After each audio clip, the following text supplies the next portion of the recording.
హో అవతార పురుషుడా, లోకమును కాకుండా నిన్ను అర్థం చేసుకునేలా, లోక సంకల్పమును కాకుండా నీ సంకల్పమును అర్థం చేసుకునేలా నన్ను మలుచు. శాశ్వత ప్రియతమ అవతార్ మెహర్ బాబా కీ జై. शाश्वत प्रियतम अवतार मेहर बाबा की जय. शाश्वत प्रियतम अवतार मेहर बाबा की जय.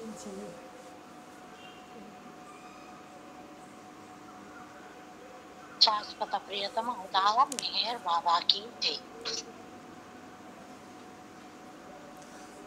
ఓకేనండి, స్టార్ట్ చేద్దామని. शाश्वत प्रियतम अवतार मेहर बाबा की जय. मजान से चुनो चरादम के बंदे मुकबिल, कबूल कर दे जान हर सुकान के सुल्तान गुप्त, जुबिश नवी सुकान अहले दिल मगू के कतास, सुकान शनाज नाय दिल बरा कता इंजस, बंदे फिर मगूनम की जी जहलन बरहन, फिरमा हर चकुना धाई हनायत बाशत, ख्वाजा शामशुद्दीन मोहम्मद हफीज शिराज. शाश्वत प्रियतम अवतार मेहर बाबा की जय. शाश्वत प्रियतम अवतार मेहर बाबा की जय. Befitting a fortunate slave, carry out every command of the master without any question of why and what. About what you hear from the master, never say it is wrong, because, my dear, the fault lies in your own incapacity to understand him. I am slave of the master who has released me from the ignorance. Whatever my master does is of the highest benefit to all concerned. Khwaja Shamsuddin Mohammad Hafeez Siraj. Eternal beloved avatar meher baba ki jai. శాశ్వత ప్రియతమ Avatar Meher బాబా key జై. ఎందుకు ఏమిటి అనే ప్రశ్నలు లేకుండా అదృష్టవంతుడైన బానిసవరిని గురువు యొక్క ప్రతి ఆజ్ఞను పాలింపుము. గురువు నుండి విని దాన్ని ఎన్నడూ తప్పు అని అనకు. ఎందుకంటే గురువును అర్థం చేసుకోలేని నీ అసమర్థత అందే ఆ లోపం ఉన్నది. అజ్ఞాన బంధము నుండి నన్ను విముక్తిని చేసిన నా గురువు నేను బానిసను. నా గురువు ఏమి చేసిన తత్సంబంధికులందరికీ అది అత్యంత ప్రయోజనకారి అవుతుంది. హఫీజ్. శాశ్వత ప్రియతమ అవతార్ మెహర్ బాబా కీ జై. ఓకేనండి, సాంగ్ ప్రజెంటేషన్లో మనకి రజనీ గారు అందుబాటులో లేని కారణంగా మనం వాయిదా వేద్దామండి, పోస్ట్ పని చేద్దాము. ఓకే, అవతార పురుషుడైనటువంటి మెహర్ బాబా భగవంతుడిగా మాట్లాడుతూ అందిస్తున్నటువంటి గాడ్ స్పీక్స్ని కొంతకాలంగా అవతార పురుషుడి యొక్క అనుగ్రహంతో కొనసాగించగలుగుతున్నాము.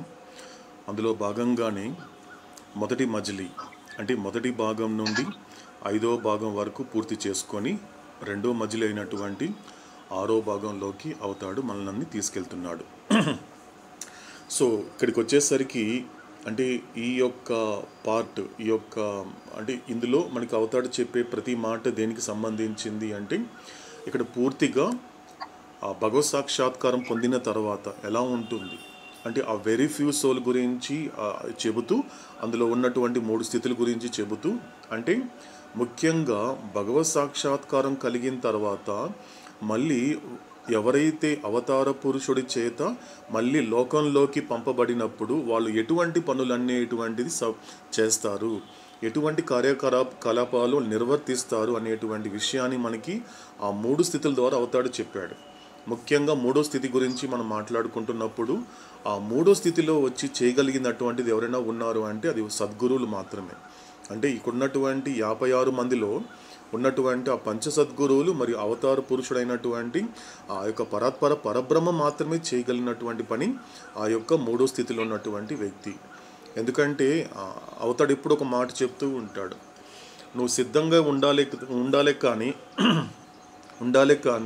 నువ్వు ఉన్నటువంటి స్థితి, నువ్వు ఉన్నటువంటి ప్రదేశం, నువ్వు ఉన్నటువంటి చోటు నుండి నిన్ను తీసుకువెళ్ళి నేను ఎక్కడైతే నువ్వు ఉండాలని కోరుకుంటానో అక్కడ పెట్టడానికి నాకు కంటి రెప్ప మీద వేసినంత సమయం కూడా సరిపోతుంది అన్నాడు అవతాడు. అంటే కళ్ళు మూసి తెరిచేసరికి కూడా ఆ ఫ్రాక్షన్ ఆఫ్ సెకండ్స్ ఏదైతే ఉన్నాయో ఆ టైంలో నీకు కావాల్సినటువంటి ఆ హయ్యెస్ట్ బెనిఫిట్ని నేను నీకు ప్రాప్తింప చేస్తాను అని చెప్పాడు అవతాడు. సో అందులో భాగంగా అది చెప్పిన తర్వాత ఇక్కడికి వచ్చేసరికి ఏం చెప్తున్నాడు అవుతాడు, మన ఈ 6th పార్ట్లో ఉన్నటువంటి ఒక సపరేట్ టాపిక్ ఏం చెప్తున్నాడు అంటే ఇప్పుడంతా ఈ యొక్క ఈ యొక్క సూక్ష్మ శరీరము, ఈ మానసిక శరీరం అనేటువంటిది ముఖ్యంగా మానవ రూపంలో ఎలా పూర్తిగా అభివృద్ధి చెందింది అనే దాని గురించి మనకు అవతాడు చెప్తున్నాడు. 2 విషయాలు చెప్తున్నాడు ఈ టాపిక్లో. మొదటిది ఏంటి అంటే ఈ యొక్క మానవ రూపంలో ఈ యొక్క సూక్ష్మ మానసిక దేహాలు అనేటువంటివి ఎలా పూర్తిగా అభివృద్ధి చెందాయి, మరియు దానితో పాటు ఈ చైతన్యం యొక్క అంతర్ముఖ ప్రయాణం గురించి 2 విషయాలు చెప్తున్నాడు అవుతాడు. కాబట్టి 2 విషయాలు ఉన్నాయి. అందులో భాగంగా ఏం చెప్తున్నాడు అవుతాడు, నిన్నటి వరకు చెప్పిన మాట ఏంటి అన్నప్పుడు ఒక ఎగ్జాంపుల్ చెప్తున్నాడు. ఒక ఎగ్జాంపుల్, ఎందుకంటే మనం పూర్తిగా మళ్ళీ రిపీట్ చేసుకోవాల్సినటువంటి ఎగ్జాంపుల్ ఇది. సో ఇక్కడ చెప్పినటువంటి ఎగ్జాంపుల్ ఏం చెప్పాడు నిన్న మనకి అవుతాడు అంటే, ఒక సూర్యుడిని తీసుకోమన్నాడు. ఒక సూర్యుడికి అతి దూరంగా అంటే సుదూరంగా ఉన్నవాడు ఎవరు అంటే ఇక్కడ ఏం చెప్తున్నాడు అవుతాడు, మోస్ట్ సోల్ గురించి చెప్తున్నాడు.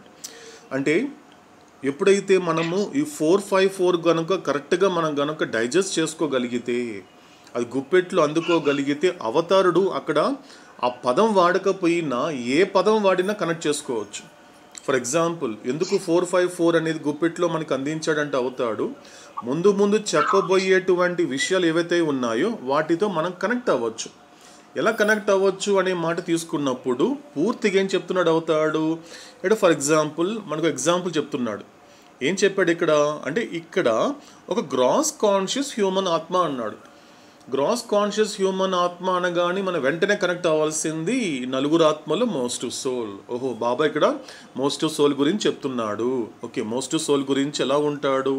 అదేవిధంగా సటిల్ కాన్షియస్ మెంటల్ ఆత్మ అని అనుకోండి, వెంటనే ఏ సోల్ కనెక్ట్ అవ్వాలి మనము,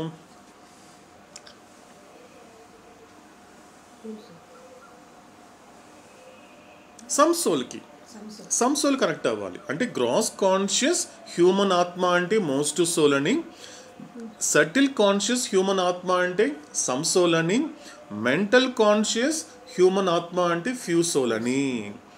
అదేవిధంగా సెల్ఫ్ కాన్షియస్ హ్యూమన్ ఆత్మ అంటే అదేంటి, అక్కడ ఓవర్ సోలే కాబట్టి అక్కడ వెరీ ఫ్యూ సోల్ అని అర్థము. ఇలా ఒక్కొక్కసారి కనెక్ట్ చేసుకుంటే ఓహో అవుతాడు ఏం చెప్తున్నాడు అనేది గ్రహించడానికి ఒక అవకాశం ఉంటుంది.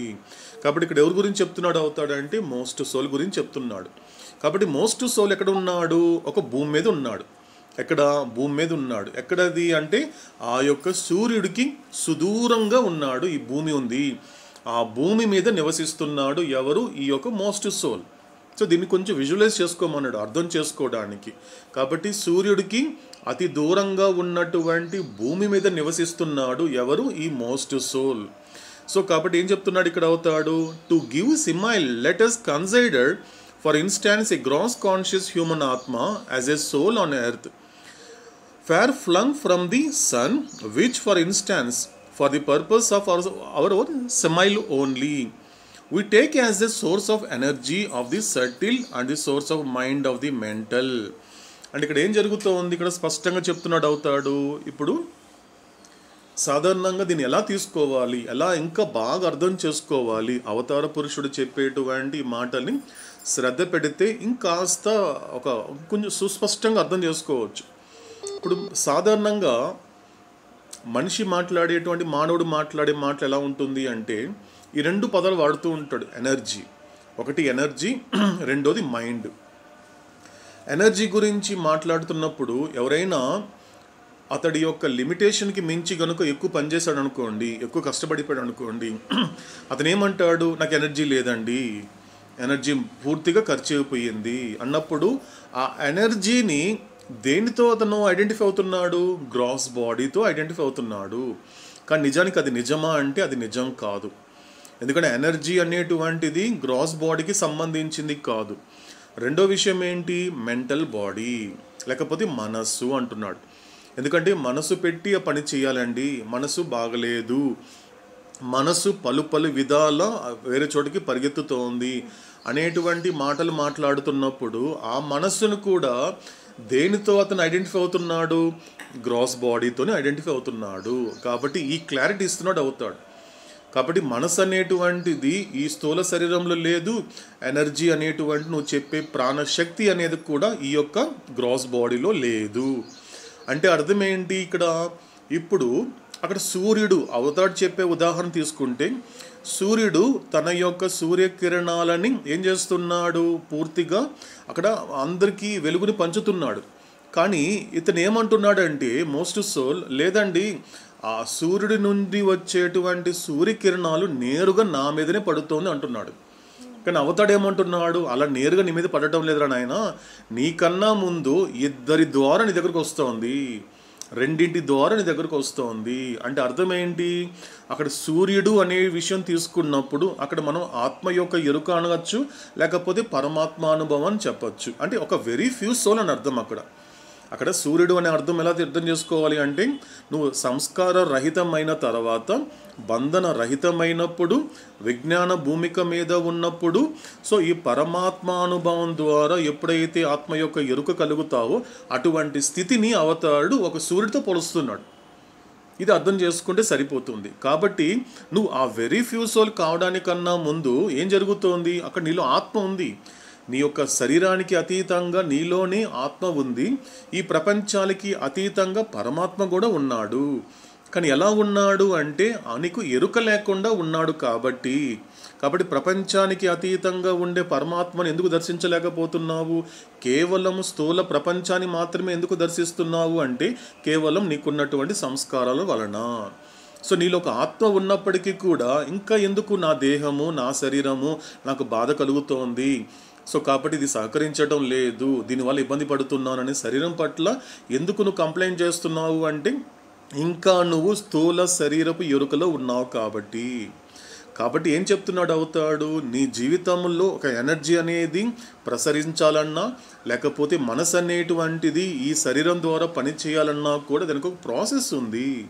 కాబట్టి అక్కడి నుంచి అంటే సూర్యుడి నుండి వచ్చేటువంటి సూర్యకిరణాలు మొదట అంటే నీ యొక్క మనస్సు ద్వారా, మొట్టమొదటిగా మనస్సు ద్వారా ఎక్కడికి వస్తుంది, నీ సూక్ష్మ శరీరం ద్వారా నీ స్థూల శరీరానికి చేరుకుంటోంది. అంటే అర్థం ఏంటి, నీకు ఒక ఆలోచన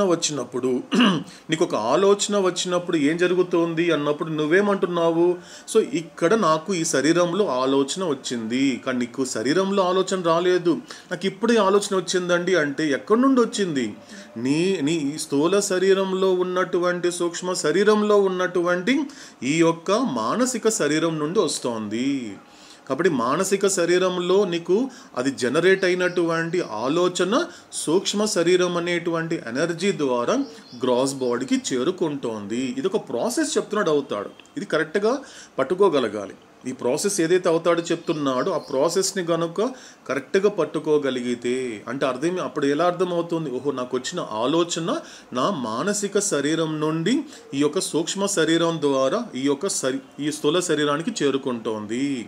అదేవిధంగా నేను ఏదైతే ఎనర్జీ అంటున్నానో ఎనర్జీ అనేది ఈ స్థూల శరీరానికి సంబంధించింది కాదు. ఎనర్జీ అనేటువంటిది దేనికి సంబంధించింది, సూక్ష్మ శరీరానికి సంబంధించింది. అది చెప్తున్నాడు అవుతాడు ఇక్కడ.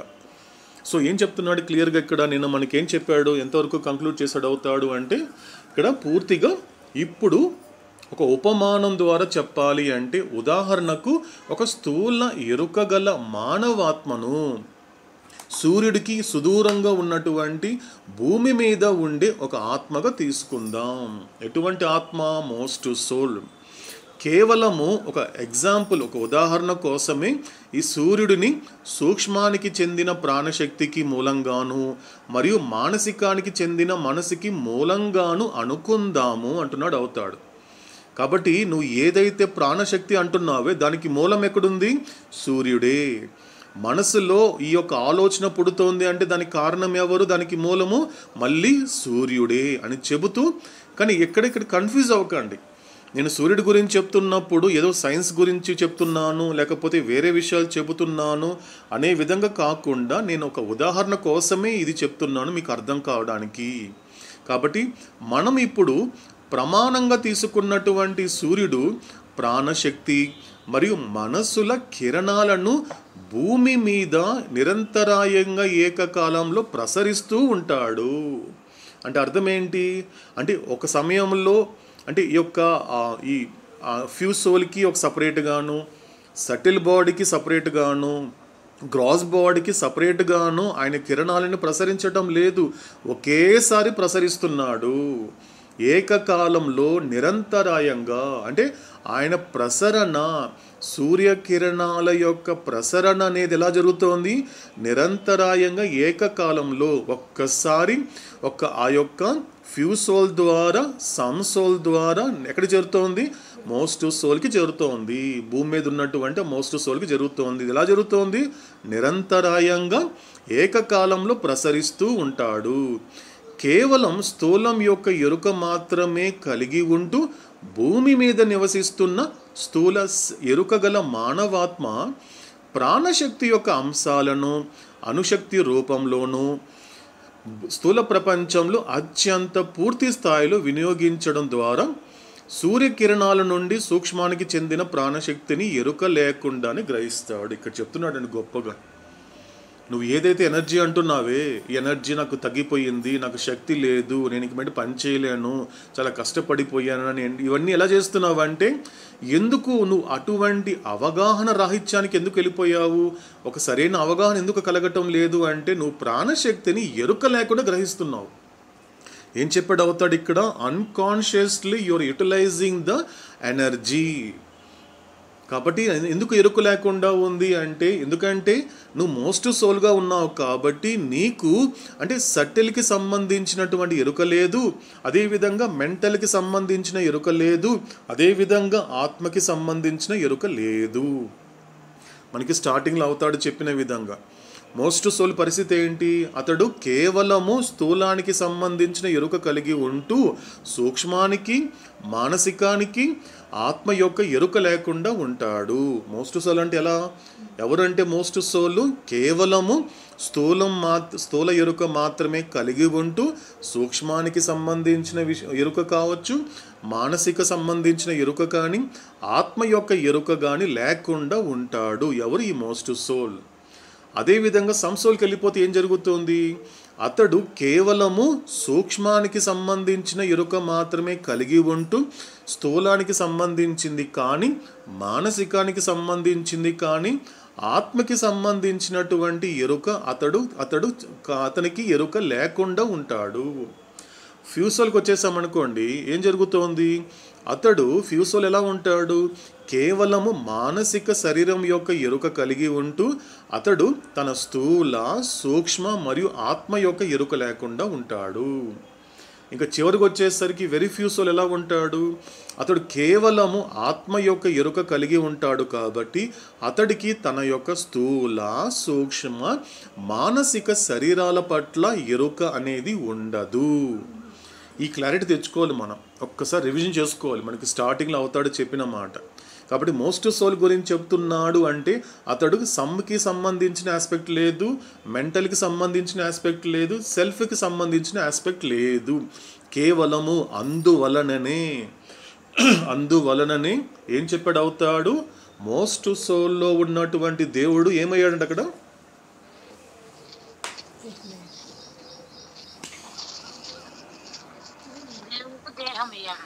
సో మోస్ట్ సోల్లో ఉన్నటువంటి దేవుడు దేహమయ్యాడు. ఎందుకయ్యాడు అంటే కేవలము స్థూలానికి సంబంధించిన ఎరుక కలిగి ఉన్నాడే తప్ప తన సూక్ష్మ, మానసిక, ఆత్మ యొక్క ఎరుక లేదు. కాబట్టి అతని దేహంతోనే, కేవలం స్థూల దేహంతోనే అతడు పరిమితం అయిపోయాడు అంటున్నాడు అవుతాడు. ఇది మనకి అర్థం చేసుకోవాల్సినటువంటి విషయం. కాబట్టి ఏం చెప్తున్నాడు అవుతాడు? సో ఈ ప్రాణశక్తిని ఈ మోస్ట్ సోల్ ఏం చేస్తాడు? గ్రహిస్తాడు. నాలో శక్తి ఉందని గ్రహిస్తాడు. కానీ ఆ శక్తి అనేది, ఆ ప్రాణం అనేది ఎక్కడి నుండి వస్తుందో మాత్రం తెలియదు ఇతనికి. అందుకే అవుతాడు ఏమన్నాడు? ఈ ప్రాణశక్తిని ఈ మోస్ట్ సోల్ అనేవాడు ఏం చేస్తాడు? ఎరుక లేకుండానే గ్రహిస్తాడు. అలాగే భూమి మీద నివసించేటువంటి ఈ స్థూల ఎరుక గల మానవాత్మ స్థూల ప్రపంచంలో మనసు యొక్క పలు అంశాలైన ఆలోచనలు, కోరికలు, భావావేశాలు కూడా ఎరుక లేకుండానే సూర్యకిరణాల నుండి గ్రహించి వినియోగిస్తాడు.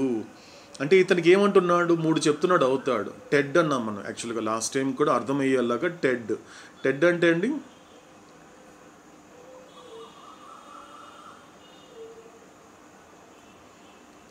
టెడ్ అంటే ఏం చెప్పాడండి మనకి గతంలో అవుతాడు? గుడ్ అత. ఎస్, గుడ్ అత. సో కాబట్టి 3 చెప్పాడు. మొదటి ఏదేంటి? First thoughts, emotion, desire. అంటే అర్థం ఏంటి ఇక్కడ అంటే ఒక మనిషికి ఎవరి నాకు ఈ ఆలోచన వస్తూ ఉందండి, రెండోది ఏంటి, నాకు ఆవేశం వస్తూ ఉందండి, నాకు ఇలా కోరిక ఉందండి అంటే తను ఏమనుకుంటున్నాడు? ఈ మూడిటిని కేవలము తన గ్రాస్ బాడీతో కనెక్ట్ అవుతున్నాడు. అంటే ఆలోచన ఎక్కడొచ్చింది? నా శరీరంలోనండి, నాకే వచ్చింది, నా బుర్రలో వచ్చింది, నా తలలో వచ్చింది, నా హృదయంలో వచ్చింది అంటున్నాడు. కానీ ఇక్కడ ఇది కూడా అంటున్నాడు అవుతాడు, ఇక్కడ కూడా ఎరుక లేకుండానే ఉన్నాడు వాడు. ఎలా? Most soul. కానీ ఆలోచన కావచ్చు, అంటే ఆలోచనలు కావచ్చు, నీకు వచ్చే ఆవేశాలు కావచ్చు, నీకున్న కోరికలు కావచ్చు, ఇవన్నీ ఎక్కడి నుండి వస్తున్నాయి అంటున్నాడు? కేవలము అంటే నా శరీరం, నా స్థూల శరీరం నుండే వస్తుంది కాబట్టి అది నాకు మానసిక శరీరం నుండి రావటం లేదు అనేటువంటిది ఇక్కడ కూడా ఎరుక లేకుండానే గ్రహిస్తున్నాడు ఈ మోస్ట్ సోల్. అందుకే ఎందుకు మోస్ట్గా ఉండిపోతాడు అంటే తెలుసుకోడు, తన గురించి తాను తెలుసుకోడు. అందుకే అవుతాడు ఎప్పుడు ఏమంటాడు? ఎందుకంటే మై విష్లో చెప్పిన మాట తీసుకుంటే డు నాట్ షిర్క్ యువర్ రెస్పాన్సిబిలిటీస్ అన్నప్పుడు, రెస్పాన్సిబిలిటీస్ అన్నప్పుడు ఏంటి? అక్కడ 2 రకాల బాధ్యతల గురించి చెప్తున్నాడు అవుతాడు.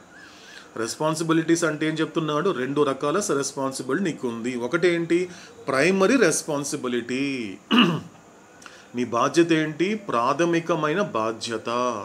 రెండోది ఏంటి? తర్వాత సెకండరీ రెస్పాన్సిబిలిటీ, సెకండరీ, ఆ తర్వాత నువ్వు నిర్వర్తించాల్సినటువంటి బాధ్యత. కానీ ఇక్కడికి వచ్చినప్పుడు ప్రతి ఒక్కరు ఏం చేస్తున్నాడు? ఏమన్నాడు అవుతాడు? నువ్వు ఈ యొక్క శరీరంతో కనెక్ట్ అయ్యి నీకు సంస్కారాల అనుగుణంగా, నీ ప్రారబ్ధానుసారంగా నీకు ఏ పాత్ర అయితే నీకు అలాట్ చేయబడిందో నువ్వు ఆ పాత్రతో కనెక్ట్ అవుతున్నావు. నీ రెస్పాన్సిబిలిటీ ఏమంటున్నావు? ఒక భార్య అయితే ఒక భార్యగా నా బాధ్యత ఏంటి అంటున్నావు. ఒక భర్త అయితే భర్తగా నా బాధ్యత ఏంటి. నువ్వు తండ్రి అయితే నువ్వు తండ్రిగా నా బాధ్యత ఏంటి. నువ్వు తల్లి అయ్యావంటే నా తల్లిగా నా బాధ్యత ఏంటి అని అంటున్నావు. ఓకే, అది సెకండరీ రెస్పాన్సిబిలిటీ. కానీ మనిషిగా పుట్టిన తర్వాత మానవుడిగా ఒక హ్యూమన్ ఫామ్ తీసుకున్న వాడిగా, ఒక మానవాత్మగా నీ రెస్పాన్సిబిలిటీ ఏంటి? ఇక్కడ మొదలవుతుంది అసలైన విచారణ. అందుకే అవుతాడు ఎప్పుడు చెప్తాడు, మొట్టమొదట నువ్వు వాళ్ళ గురించి వీళ్ళ గురించి తెలుసుకోవడం కన్నా, వాళ్ళని అర్థం చేసుకోవడం వీళ్ళని అర్థం చేసుకోవడం కన్నా ముందు నువ్వెవరో నువ్వు తెలుసుకో. ఇది ఆధ్యాత్మికతలో అతి ముఖ్యమైనటువంటి మెట్టు. ఇది ఒక ఫస్ట్ స్టెప్ అని చెప్పాడు అవుతాడు. మొట్టమొదటి ఇది ప్రైమరీ స్టెప్ అన్నాడు.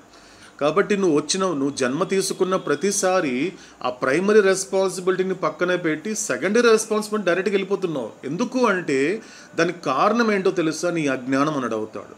నీ అజ్ఞానమే.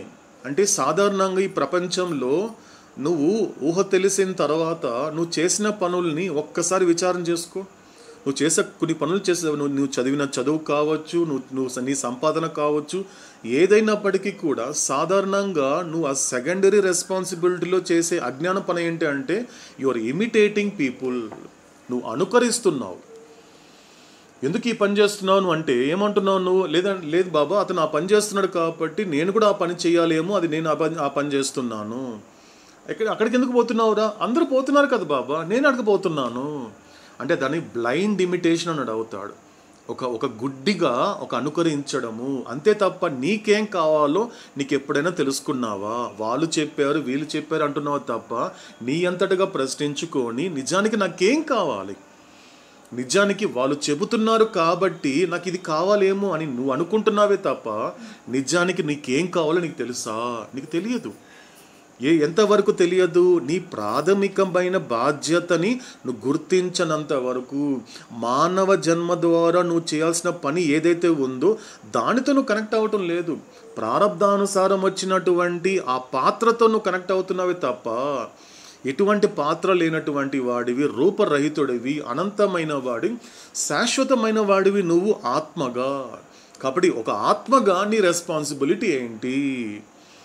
నువ్వు మానవుడిగా పుట్టిన తర్వాత ఆ పాత్రలతో నువ్వు ఐడెంటిఫై అవుతున్నావు కాబట్టి, నేను తల్లిని కాబట్టి నా బాధ్యత ఇది, నా తండ్రిని కాబట్టి బాధ్యత ఇది అని అంటున్నావు. బాగానే ఉంది, అది వద్దని చెప్పట్లేదు అవుతాడు ఇక్కడ. అంటే అది ఒక సెకండరీ రెస్పాన్సిబిలిటీ. నువ్వు ఈ బిడ్డలకి మాత్రమే తల్లిదండ్రులకి ఎందుకు వచ్చాను ఎప్పుడైనా ఆలోచించావా? ఈ యొక్క భార్య బిడ్డలకి నేను ఎందుకు భర్తనయ్యాననేటువంటి ఎప్పుడైనా విచారణ చేసావా? ఎందుకంటే సాధారణంగా ఒకసారి విచారణ చేస్తే తెలుస్తుందండి ఆ సంస్కారాల గురించి, ఆ ప్రారంధం గురించి. అందుకేమన్నాడు అవుతాడు, అందుకే ప్రతిసారి అంటూ ఉంటాడు, నీ గురించి నువ్వు తెలుసుకో, ఎందుకంటే నీలోనే ఒక అద్భుతం ఉంది, నువ్వు బయట కనిపించే విషయాల నుండి అద్భుతాన్ని ఆశించకు. ఏం చెప్పాడు అవుతాడు గతంలో మనకి, do not expect any miracle from the world. బయట నుండి, ప్రపంచం నుండి ఏ ఒక అద్భుతాన్ని నువ్వు ఆశించకు. Why don't you become miracle? నువ్వే ఎందుకు అద్భుతంగా తయారు కాలేకపోతున్నావు? ఎందుకంటే నీలో ఒక అద్భుతమైన ప్రపంచం ఉంది, అమోఘమైన ప్రపంచం ఉంది. అంటే ఇలా ఉంటుంది. నిన్న కూడా అన్నాడు అన్నమయ్య, ఏమన్నాడు, హరిని వచనము అమోఘము నరులము మేమిది నమ్మితిమి. మేము ఎందుకు నమ్మేమో తెలుసయ్యా నిన్ను, నువ్వు చెప్పేటువంటి నువ్వు అలా మాట్లాడుతుంటే ఎంత అమోఘంగా ఉందయ్యా. ఇన్ని జన్మల్లో, ఇన్ని కోటాను కోట్ల జన్మల్లో ఈ లోకం నుండి వింటూనే ఉన్న మాటలు విని విని విని చెవులతో తోట్ల పడిపోతుంది తప్ప, ఊరికి అలసిపోవడం తప్ప, అతను మాట్లాడి మాట్లాడి అతడు అలసిపోతున్నాడు తప్ప, విని విని నేను అలసిపోతున్నాను తప్ప, అందులో ఎటువంటి అర్థము లేదు, పరమార్థత అనేది అంతకంటే లేదు. కానీ ఓ హరి, నువ్వు మాట్లాడుతూ ఉంటే నీ వచనం ఎలా ఉందో తెలుసా, నీ హరిని వచనము అమోఘము. అబ్బా, దీనికయ్యా నమ్మి మీ మీద పడ్డాము. ఎందుకు నమ్మేమో తెలుసా అంటే గొప్ప కారణం చెప్తున్నాడండి అన్నమయ్య. ఎందుకు భగవంతుని నమ్మాలి, ఎందుకు భగవంతుడి మాటకి అంటి పెట్టుకోవాలి అంటే ఇది చెప్తున్నాడు. అమోఘమైనది అవతారుడు మాట్లాడితే అప్పుడు తెలుస్తుంది, ఆహా ఈ మాటలు వినడానికే కదా జన్మెత్తాను, ఆహా ఇలాంటి గొప్ప మాటల్ని ఆలకించడానికి కదా ఈ జన్మ వచ్చింది, అందుకోసం కదా నాకు మరొక అవకాశం ఇచ్చాడు అనేది తెలుస్తుంది. కాబట్టి అందుకే అవుతాడు ఏమంటున్నాడు ప్రతిసారి, ఎందుకంటే సో నీ గురించి నువ్వు తెలుసుకుంటే ఎక్కడి నుండి వస్తోంది. కాబట్టి ఆయన చెప్పినటువంటి ప్రతి మాట ఆదేశంతో కూడిన సందేశం. అది ఒట్టి సందేశాలు కాదండి, అవుతాడు ఆదేశిస్తున్నాడు, అంటే చేయమంటున్నాడు. నీకు ఒక అవకాశం ఉంది. సందేశం అంటే ఏంటి, కేవలం రాసుకోవడమో గుర్తుపెట్టుకోవడమో, ఊరికే నువ్వు అలా స్తుతించడం సరిపోదు. బాబా చాలా మంచి మెసేజ్లు ఇచ్చాడండి, బాబా చాలా చక్కగా మాట్లాడతాడండి, గొప్ప గొప్ప విషయాలు చెప్పాడు అంటే దానివల్ల నీకు ప్రయోజనం లేదు, ఇచ్చిన వాడికి అంతకంటే ప్రయోజనం లేదు. ఆయనకి ఏం కావాలి, అదన్నీ కూడా వాటన్నిటినీ కూడా అది ఆదేశిస్తున్నాడు. నువ్వు నా యొక్క సందేశాన్ని స్తుతించమని నీ నుండి నేను ఆశించడం లేదు, నేను చెప్పింది ఏంటి ఆదేశిస్తున్నా, ఆ పని చెయ్యరా. డోంట్ వరీ బీ హ్యాపీ అంటే అలా ఉండే ప్రయత్నం చేయరా. ఏమంటున్నాడు, don't worry about world, be happy in my love, I will help you. కాబట్టి ప్రపంచం గురించి చింతించకుండా నా ప్రేమలో సంతోషంగా ఉండేలా నేను నీకు సహాయపడతాను. కానీ ఏం జరుగుతోంది ఇక్కడ, నాకు ప్రస్తుతం నా పరిస్థితి ఎలా ఉంది అంటే, so nobody is ready to accept my help అని అడుగుతాడు. కానీ ఇక్కడ ఎవ్వరు కూడా నా సహాయాన్ని స్వీకరించడానికి సిద్ధంగా లేరు. ఏం కావాలి మీ అందరికీ, ఏం కావాలి అంటే మీ అందరికీ రిలీఫ్ కావాలి, మీ అందరికీ ఏం కావాలి, ఒక ఉపశమనం కావాలి. బాబా ఇప్పుడు ఈ బాధలు ఉన్నాయి బాబా, ఇప్పటికిప్పుడు దీన్ని తీసేయి. ప్రస్తుతం ఇన్ని బాధలు పడుతున్నాను, నా శరీరం ఇలా బాధలు పడుతోంది, నా పరిస్థితి అస్సలు బాగాలేదు, కాబట్టి ప్రస్తుతానికి దీన్ని తీసేయి.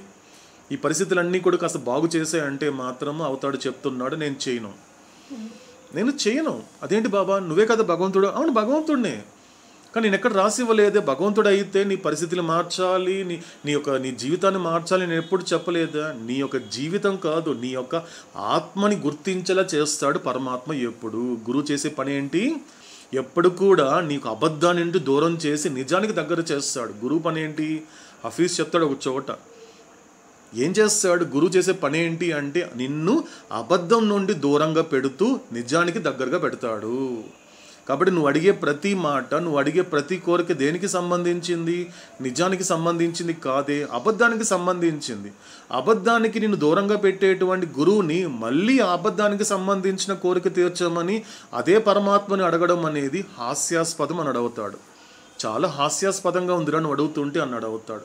అందుకే ఈరోజు కూడా మన ఎటర్నల్ క్యాలెండర్లో ఏం చెప్పాడు, భౌతికమైనటువంటి సంక్షేమం కోసము నేను భౌతికంగా స్థూలంగా బాగుండాలి అని నువ్వు భగవంతుని ప్రార్థించడం అనేది ఎలా ఉంటుందంటే హాస్యాస్పదంగా ఉంటుందన్నాడు ఈరోజు ఎటర్నల్ క్యాలెండర్లో అవుతాడు. కాబట్టి కేవలము మెటీరియల్ ప్రాస్పరిటీ కోసం గనుక నువ్వు ప్రేయర్ చేయడం అనేది మాత్రము నాకు నిజంగా అది హాస్యాస్పదం అన్నాడు అవుతాడు. కాబట్టి ఏం చెప్తున్నాడు, నీ గురించి నువ్వు తెలుసుకో. ఆ భాగంగానే మనకి ఈ జన్మలో అవతారుడు కొనసాగింపులో భాగము. ఈ బాగా అర్థం కావాలండి. ఈ మెహరోపాసనం ఈ జన్మలో ఇక్కడ ఎవరికి కొత్త కాదండి.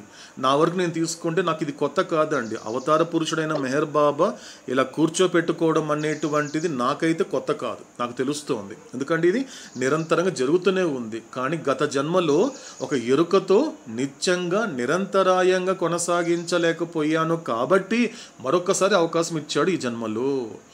కాబట్టి ఇచ్చినప్పుడు ఏం చేయాలి అన్నప్పుడు ఇక్కడ క్లియర్గా ఏం చెప్తున్నాడు, సో ఇచ్చినటువంటి మెహరోపాసనంలో భాగంగా ఎప్పుడైతే దానిని నువ్వు శ్రద్ధతో ఆలకించగలిగితే నీ గురించి నీకు తెలుస్తుంది. బాగా అర్థం చేసుకోవాలండి. అవతాడు చెప్పేది తన గురించి కాదండి, నా గురించి చెప్తున్నాడు. కాబట్టి అవతార పురుషుడైనటువంటి మెహర్ బాబా నా గురించి నాకు చెబుతున్నప్పుడు నాకు అర్థం కాని విషయం అంటూ ఏముంది, శ్రద్ధ పెట్టకపోయేసరికి ఇలా అనిపిస్తుంది. నాకు అర్థం కావట్లేదండి, ఈయన ఎవరి గురించి చెప్తున్నాడు, ఎవరి గురించి చెప్పట్లేదు, నా గురించే చెప్తున్నాడు, నా కథ గురించి చెప్తున్నాడు, నేను చేయాల్సిన పని గురించి చెప్తున్నాడు, ఇలా తెలుసుకోమంటున్నాడు అవుతాడు. కాబట్టి సో నీలో ఉన్నటువంటి ప్రాణశక్తి కావచ్చు, నీలో వచ్చే ఆలోచనలు, ఆవేశాలు, కోరికలు అనేటువంటి ఏదైతే ఉన్నాయో ఇదంతా కూడా దేనికి సంబంధించింది, మానసిక శరీరానికి సంబంధించింది అని చెప్తున్నాడు అవుతాడు. ఇలా చెబుతూ ఏమంటున్నాడు మళ్ళీ తర్వాత, మన ఉపమానాన్ని కొనసాగించడానికి ఈ ఎగ్జాంపుల్ని కంటిన్యూ చేయడానికి ఏమంటున్నాడు, ఇప్పుడు సూక్ష్మ ఎరుక గల మానవాత్మ. ఇప్పుడు సో ఓకేనండి. సో అవుతాడు నెక్స్ట్ ఏం చెప్పబోతున్నాడు అనేటువంటి విషయాన్ని మనము మీనాక్షి మరియు దుర్గశ్రీ ద్వారా ఆలకిద్దామండి.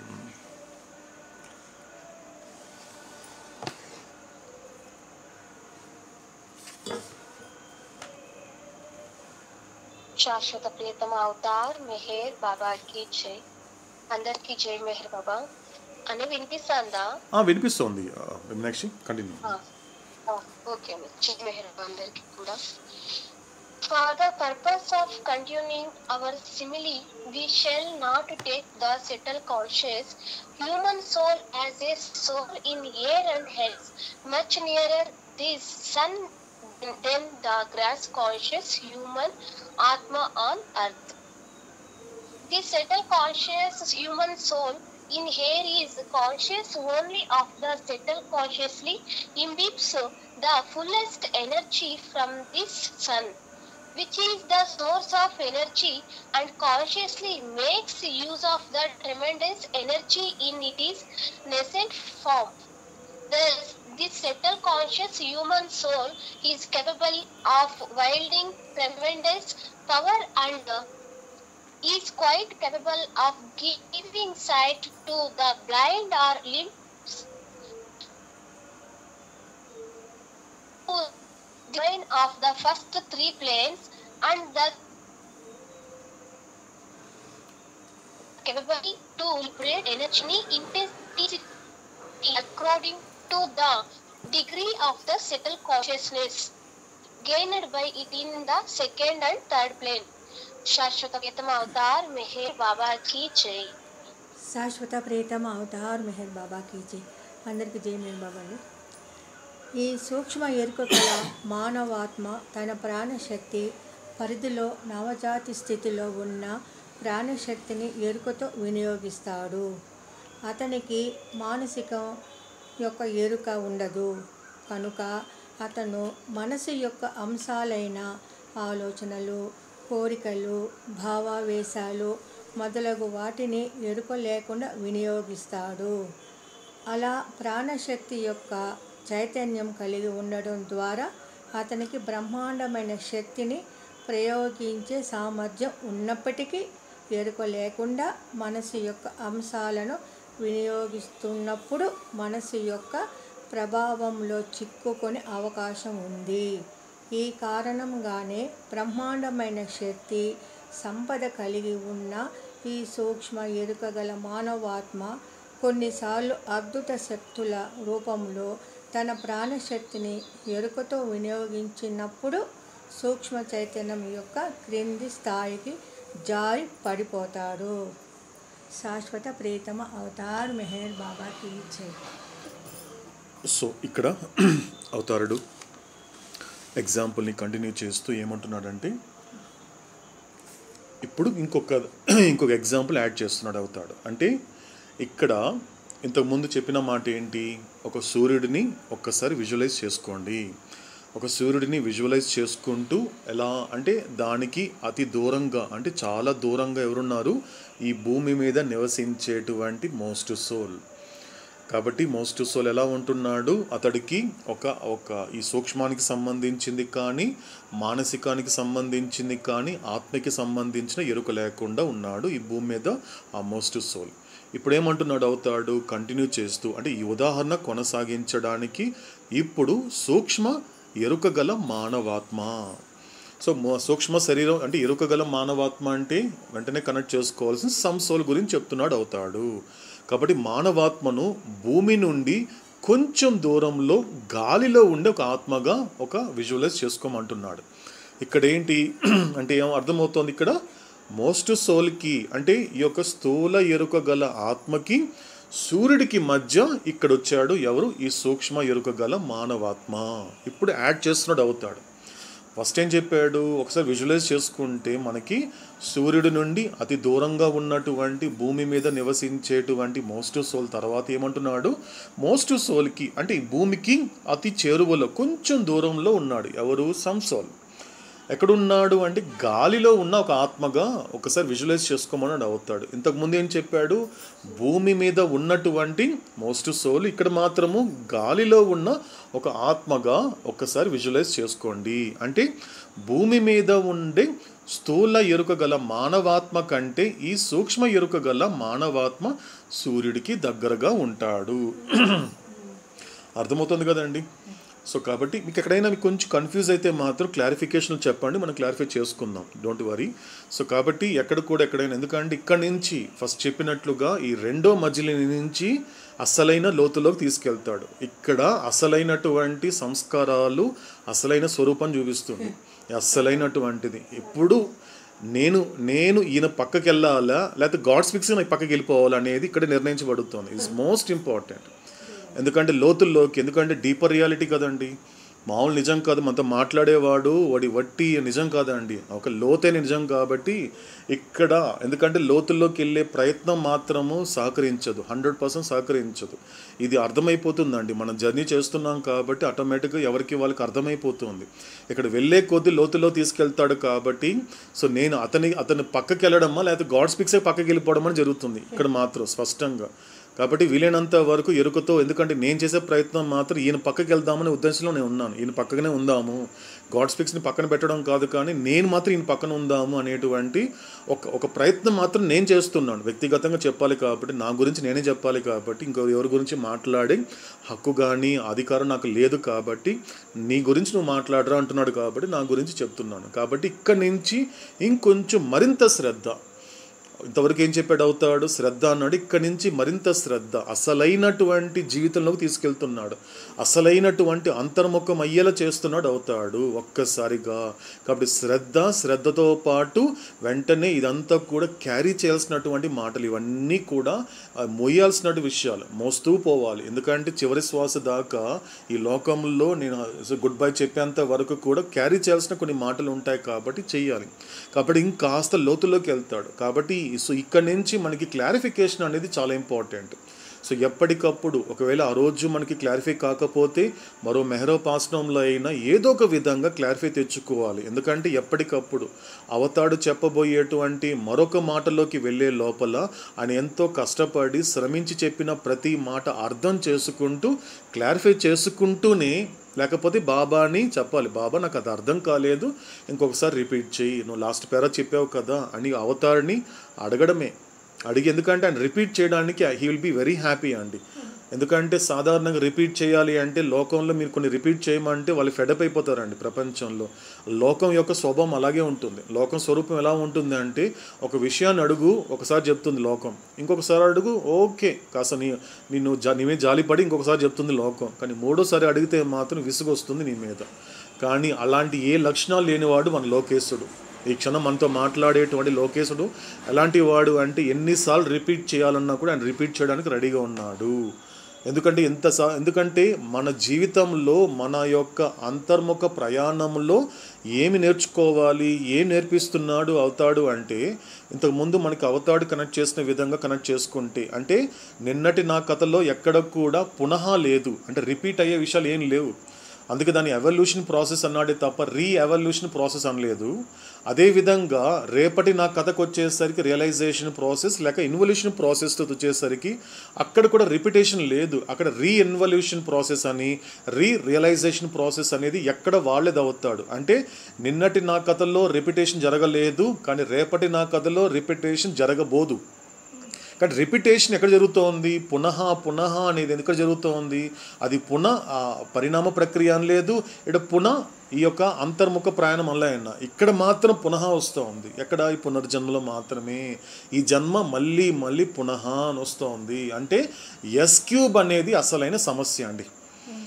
కరెక్ట్గా అర్థం చేసుకుంటే అవతారుడికి నా వల్ల ఏది సమస్యగా ఉంది అంటే నేను ఆయన దగ్గరికి వెళ్ళి చెప్పే మాటలు, నేను నిందించేటువంటి ఏబీసీల గురించి నిందించడాలు, ఏబీసీల గురించి స్తుతించడాలు విని ఆయనకి విసుగొచ్చింది. ఇంతవరకు బాబా అతని వల్ల హ్యాపీగా ఉన్నాను, బాబా నిజంగా బాబా అతని వల్ల మాత్రమే హ్యాపీగా ఉన్నాను అంటే ఏం చేస్తున్నావు, it's a burden of impression. అవతాడు ఎందుకు చెప్పాడు ఆ మాటని, ప్రతిసారి నన్ను క్యారీ చేయి అంటే మన హఫీజ్ చెప్పింది కూడా అదే కదండి. అంటే befitting a fortunate slave carry out every command of the master, not every command of the world alone. ప్రపంచంలో చెప్పే ప్రతి మాటని నువ్వు దాన్ని మొయ్యాల్సిన అవసరం లేదు, ప్రపంచాన్ని అసలు మొయ్యాల్సిన అవసరమే నీకు లేదు. కానీ ఎవరినైనా స్తుతిస్తున్నావు, ఎవరినైనా కూడా నిందిస్తున్నావు అంటే ఒక్క మాట బాగా గుర్తుపెట్టుకోండి, గుర్తించండి నా ఈ మాటని అంటున్నాడు అవుతాడు. ఎవరినైనా నువ్వు కూడా నేను హ్యాపీగా ఉన్నాను, ఏబీసీల వల్ల హ్యాపీగా ఉన్నాను, ఏబీసీల వల్ల నేను బాధపడుతున్నాను అనేటువంటి 2 రకాలైనటువంటి ఊహలు దేనికి సంబంధించింది అంటే it's a burden of impressions అన్నాడు అవుతాడు. మనకి మొదట్లో చెప్పాడు అవుతాడు. బర్డన్ అనేది కూడా మనుషులు బర్డన్ కాదు, నీకు ఏ వ్యక్తి బర్డన్ కాదు, ఏ వస్తువు బర్డన్ కాదు, ఏ పరిస్థితులు నీకు బర్డన్ కాదు. అసలైన బర్డన్ ఏంటి, ఈ సంస్కారముల భారమే. కాబట్టి రెండిటి వల్ల నీకు సంస్కారాల భారం అనేది నేను ఎత్తిని మోసుకొని తిరుగుతూ ఉంటావు. కాబట్టి 2 వద్దంటున్నాడు అవుతాడు స్పష్టంగా. కాబట్టి అలా చెబుతున్నప్పుడు దాంట్లో చెప్పినటువంటి ఆ మాట వెనక ఉండే అంతరార్థాన్ని పట్టుకోగలగాలి, అప్పటికప్పుడు క్లారిఫై చేసుకోవాలి. అదేవిధంగా ఆ మాట వెనక ఉండే అంతరార్థం వెనక ఉండే అవతార తత్వాన్ని పట్టుకోగలగాలి. మొదటిది ఏం చేయాలి, అవతాడు మాట్లాడే మాట యొక్క అంతరార్థాన్ని పట్టుకోగలగాలి. ఆ తర్వాత అవతార తత్వాన్ని తెలుసుకోగలిగితే నేనేంటో నాకు తెలుస్తుంది. కాబట్టి ఇక్కడి నుంచి కూడా మరింత లోతులోకి తీసుకెళ్తాడు. కాబట్టి మరింత శ్రద్ధగా మరింత క్లారిఫై చేసుకుంటూ ఎప్పటికప్పుడు మనము ఈ ప్రయాణాన్ని కొనసాగించే ప్రయత్నం చేద్దాం. కాబట్టి ఏం చెప్తున్నాడు అవుతాడు, సూర్యుడికి అంటే ఈ సూర్యుడికి భూమికి మధ్య ఎవరున్నారు, ఇక్కడ సంసోలు ఎక్కడున్నాడు, గాలిలో ఉన్నాడు అని విజువలైజ్ చేసుకోండి అంటున్నాడు. అంటే భూమి మీద ఉండే ఈ యొక్క స్థూల శరీరం యొక్క ఆత్మ, మానవాత్మ ఎలా ఉంది అంటే ఈ సూక్ష్మ ఎరుక గల మానవాత్మ సూర్యుడికి దగ్గరగా ఉంటాడు. అంటే ఎవరితో పోలిస్తే దగ్గరగా ఉంటాడు అంటే ఏం చెప్తున్నాడు అవుతాడు ఇక్కడ స్పష్టంగా, ఈ మోస్ట్ సోల్తో కంపేర్ చేస్తే సంసోలు సూర్యుడికి దగ్గరగా ఉన్నాడు. కాబట్టి గాలిలో నివసించేటువంటి సూక్ష్మ ఎరుక గల మానవాత్మకు సూక్ష్మానికి చెందిన ఎరుక మాత్రమే ఉంటుంది. ఇంతకుముందు మనకు చెప్పాడు అవుతాడు. అంటే ఏం చెప్తున్నాడు, ఇప్పుడు ఎవరి గురించి చెప్తున్నాడు, సంసోల్ గురించి. కాబట్టి సంసోల్ అంటే ఏంటి, ఇక్కడ కేవలము సూక్ష్మ ఎరుక మాత్రమే కలిగి ఉంటూ స్థూలానికి సంబంధించిన మానసిక సంబంధించిన ఆత్మ యొక్క ఎరుక అనేది లేకుండా ఉంటాడు. ఇది అర్థం చేసుకోవాలి. ఇది కొంచెం కాస్త క్లారిటీ తెచ్చుకునే ప్రయత్నం చేయాలి. అందుచేత ప్రాణశక్తికి మూలమైన ఈ సూర్యుడి నుండి అత్యంత సంపూర్ణ ప్రాణశక్తిని ఎరుకతో గ్రహిస్తాడు. ఇప్పుడు ఎరుకతో వచ్చాడండి. సంసోల్కి వెళ్ళేసరికి మాత్రము ఇదే సంసోలు మోస్ట్ సోల్గా ఉన్నప్పుడు ఏం మాట్లాడాడు, ఏమంటే నాకు టైర్డ్ అయిపోతున్నానండి, నాకు ఎనర్జీ ఖర్చు అయిపోతుంది, నాకు అసలు ఎనర్జీయే లేదన్నాడు కదా. కానీ సంసోల్ అలా మాట్లాడటం లేదు. ఎందుకంటే ఏ యొక్క ఎనర్జీ అనేటువంటిది స్థూల శరీరానికి సప్లై చేస్తుందో అతడు ఆ స్థితిలో ఉన్నాడు.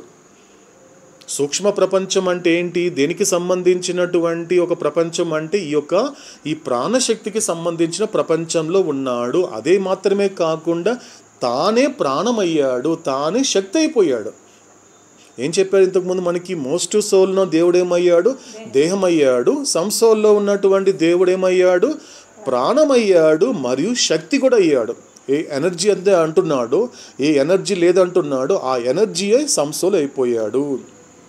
కాబట్టి తనకు అర్థమైంది, ప్రాణశక్తి నాకు ఎక్కడి నుంచో రాలేదు, నా నుండే, నా సూక్ష్మ శరీరం నుండే ఆ ప్రాణశక్తి వస్తోంది అనేది ఇక్కడ ఏం చెప్తున్నాడు అవుతాడు అంటే ఎరుకతో వినియోగిస్తాడు. అతనికి తెలుసు, ఎందుకంటే conscious of the gross subtle body కాబట్టి, తన యొక్క సూక్ష్మ శరీరం యొక్క ఎరుకలో ఉన్నాడు కాబట్టి అతడికి ఎనర్జీ తగ్గడము, ఎనర్జీ పోవడం అంటూ ఏది ఉండదు. ఎందుకంటే ఎరుకతో తెలియాలి. ఈ మాట చాలా ఇంపార్టెంట్ అండి, చాలా ఇంపార్టెంట్. నాకు ఎక్కడైనా బాధ వస్తుంది అంటే రమణ మహర్షి ఏమంటాడు యాక్చువల్గా, భగవాన్ నేను బాధపడుతున్నాను అన్నప్పుడు, అవునా అంటే బాధపడేది ఎవరు? నువ్వా నీ శరీరమ్మ అని అడిగాడు. నువ్వా నీ శరీరమ్మ? ఎవరు బాధపడుతున్నారు? నేను అంటే ఆ నేను అంటే అర్థం ఏంటండి? మీకేం అర్థమైంది ఆ నేను అంటే? అంటే శరీరమే కదా భగవాన్ అన్నప్పుడు, కాదు బాధపడేది శరీరమే, మీరు కాదు అంటాడు. అంటే అక్కడ ఏం చెప్తున్నాడు? అక్కడ సపరేట్ చేస్తున్నాడు. నేను అనేది వేరు, బాధపడేది వేరు. కాబట్టి ఏమవుతోంది? ప్రారబ్ధాన్ని అనుభవించేది వేరు, ప్రారబ్ధానికి గురయ్యేది వేరు. కాబట్టి ఎవరు బాధపడుతున్నారో ముందు తెలుసుకోండి, ముందు ఆ నేనెవరో తెలుసుకోండి అన్నాడు. అంటే ఎరుక లేకపోయేసరికి నేను బాధపడుతున్నాను అంటున్నాడే తప్ప, ఎరుక వస్తే నా శరీరం బాధపడుతుందని తెలుసుకుంటాడు. నేను గతంలో చేసినటువంటి పనుల మూలంగా ప్రోగు చేసుకున్నటువంటి సంస్కారాలన్నీ కూడా ఈ బాధని ఈ శరీరం అనుభవించడం ద్వారా అవి ఖర్చు అవుతోంది అనేటువంటిది ఎరుకతో గ్రహిస్తాడు సమ్ సోల్. ఇది మోస్ట్ సోల్ చేయలేడు. ఏమంటాడు? నేను బాధపడుతున్నానండి, నా వల్ల కావటం లేదు, నేను భరించలేకపోతున్నాను, లేకపోతే నేను అస్సలు ఏ రకంగానూ ఓర్చుకోలేనండి, ఇంకా మీదట నా వల్ల కాదు. ఇలాంటి మాటలు ఎందుకు వస్తుంది అంటే తనలో ఉన్నటువంటి ఎనర్జీ పట్ల ఎరుక లేకపోవడము, తనలో ఉన్నటువంటి ఆలోచనల పట్ల ఎరుక లేకపోవడం వలననే. నిజానికి నువ్వు భరించలేని వాడివి కాదు, లేకపోతే దేని ఓర్చుకోలేనటువంటి వాడివి కాదు, నువ్వు ఒక అద్భుతానివి, నువ్వు గొప్ప శక్తి నీలో ఉంది, అది నువ్వు గుర్తించలేకపోయావు కాబట్టి దాని పట్ల ఎరుక లేకుండా ఉన్నావు. ఇక్కడికి వచ్చేసరికి ఏమవుతోంది? ప్రాణశక్తిని అతను ఎరుకతో అనుభవిస్తున్నాడు, వినియోగించగలుగుతున్నాడు. కాబట్టి ఆ విధంగా ఈ సూక్ష్మ ఎరుక కలిగినటువంటి ఈ యొక్క మానవాత్మ ఏం చేయగలుగుతుంది అంటే అటువంటి బ్రహ్మాండమైన శక్తిని ప్రయోగించగల సామర్థ్యాన్ని కలిగి ఉంటాడు. ఎందుకంటే మనం ఇక్కడ బాగా కనెక్ట్ చేసుకోవాల్సింది ఎవరైనా ఉన్నారు అంటే మనము మహాయోగికి కనెక్ట్ చేసుకున్నప్పుడు మనం కనెక్ట్ చేసుకుంది ఎవరండి? Correct correct good. సో చాంగ్ దేవుని కనెక్ట్ చేసుకోవచ్చు. ఇక్కడ చెప్పేటువంటి అవతాడు చెప్పేటువంటి ఈ వర్ణన ఎవరితో కనెక్ట్ చేసుకోవచ్చు అంటే చాంగ్ దేవ్ అనేటువంటి మహాయోగితో కనెక్ట్ చేసుకోవచ్చు. ఏమంటున్నాడు ఇక్కడ? ఆ విధంగా ఈ సూక్ష్మ ఎరుక గల మానవాత్మ అటువంటి బ్రహ్మాండమైన శక్తిని ప్రయోగించగల సామర్థ్యాన్ని కలిగి ఉంటాడు. ఏమయ్యాడు ఇతను? ప్రాణమయ్యాడు కాబట్టి ఇంకొకరికి ప్రాణం ఇవ్వగలడు. బాగా అర్థం చేసుకోవాల్సిన విషయం అండి. సంసోల్లో ఉన్నటువంటి దేవుడు ఏమయ్యాడు? ప్రాణమయ్యాడు కాబట్టి ఏ సమస్త ప్రాణకోటికి ఎవరైనా కూడా ప్రాణం లేకపోయినా ప్రాణం ఇవ్వగలడు, అందుకు బతికించగలుగుతున్నాడు. ఇక్కడ బాగా అర్థం చేసుకోవాల్సిన విషయాలు. అందుకే లేనిది ఇవ్వగలుగుతున్నాడు. చనిపోయిన వ్యక్తిని బతికించడం లాంటి ఎందుకు చేయగలుగుతున్నాడు అంటే ప్రాణశక్తిని ఇవ్వగలుగుతున్నాడు. అదే చెప్తున్నాడు అవుతాడు ఇక్కడ. ఎలాంటి సామర్థ్యం కలిగి ఉంటాడంటే గుడ్డి వారికి దృష్టిని. అతను లేనిదేంటి అంటే ఆ యొక్క ప్రాణశక్తి అతనిలో లేదు. అతను చూసే చూపుకి సంబంధించినటువంటి ఆ పర్టికులర్ ప్రాణశక్తి లేకపోయేసరికి ఆ ప్రాణమయ్యాడు కాబట్టి సంసోలు ఆ యొక్క తన యొక్క శక్తి చేత అతడు ఏదైతే కోల్పోయాడో దృష్టిని కోల్పోయినటువంటి ఆ ప్రాణశక్తిని మళ్ళీ నింపడం వలన అతడికి దృష్టి వచ్చేలా చేయగలుగుతాడు. అదేవిధంగా అంగవైకల్యంతో బాధపడే వారికి అవయవాలని ప్రసాదించగల సామర్థ్యం సైతం కలిగి ఉంటాడు. సరిగా నడవలేకపోవచ్చు, లేకపోతే సరిగా కూర్చోలేకపోవచ్చు, ఇలా రకరకాలైనటువంటి శరీరానికి సంబంధించిన విషయాలు ఏవైతే ఉన్నాయో ఆ పర్టికులర్ ఇప్పుడు నడలేకపోతున్నావు అంటే ఆ నడవడానికి నీ కాళ్ళకి ఉన్న ప్రాణశక్తి అనేది కోల్పోయావు కాబట్టి ఇతడే ప్రాణం కాబట్టి సంసోలు ఏం చేయగలుగుతాడు? ఆ కాళ్ళల్లో నువ్వు నడవలేకపోవడానికి కోల్పోయినటువంటి ఆ పర్టికులర్ ఆ చోట ఆ ప్రాణశక్తితో నింపేస్తాడు. ఇది మిరాకిల్ కాదండి, ఇది అవుతాడు బాగా గుర్తుపెట్టుకోవాలి. ఇది గొప్ప విషయాలు. ఇది ఎందుకంటే మనకు ముందు చెప్పాడు అవుతాడు. ఇవన్నీ వీటి విషయంలో ఒక అవగాహన తెచ్చుకోండి తప్ప వీటి జోలికి వెళ్ళకండి అని మనకి మొదట ప్లేన్స్ అనేటువంటి చాప్టర్లో మనకి చాలా స్పష్టంగా చెప్పేశాడు అవుతాడు. కేవలం అవగాహన మాత్రమే. నీ కళ్ళ ముందు ఎక్కడైనా కూడా ఇలా చేస్తూ ఉంటే మాత్రము ఆహా అంటే ప్రపంచం ఎలాంటిది అంటే చాలా వింత ప్రవర్తన చేస్తుంది ప్రపంచం. చాలా వింతగా ఉంటుంది ప్రపంచం. ఒక చిన్నది ఏదైనా అల్పమైన విషయాలు తెలిస్తే వీడికి తెలియదు కాబట్టి అతడు దేవుడు, లేకుంటే అతను భగవంతుడు అండి. నాకు కళ్ళు లేనటువంటి నాకు కళ్ళు ప్రసాదించాడు అంటే అతడు నాకు దేవుడు. అరే సంసోల్ దేవుడు ఎలా అవుతాడండి మీకు? ఎలా అవుతాడు నీకు అంటే ఎలా చేయగలిగాడు అనేది అవగాహన మీకు ఏర్పడుతుంది. అప్పుడు మీరు వెంటనే వాళ్ళ దగ్గరికి పరిగెత్తకుండా మీరు జాగ్రత్త పడతారు. వాళ్ళ యొక్క భ్రాంతిలో పడకుండా మీరు ఎరుకతో ఉంటారు అనే మాట స్పష్టంగా అవుతాడు ఇక్కడ చెప్తున్నాడు.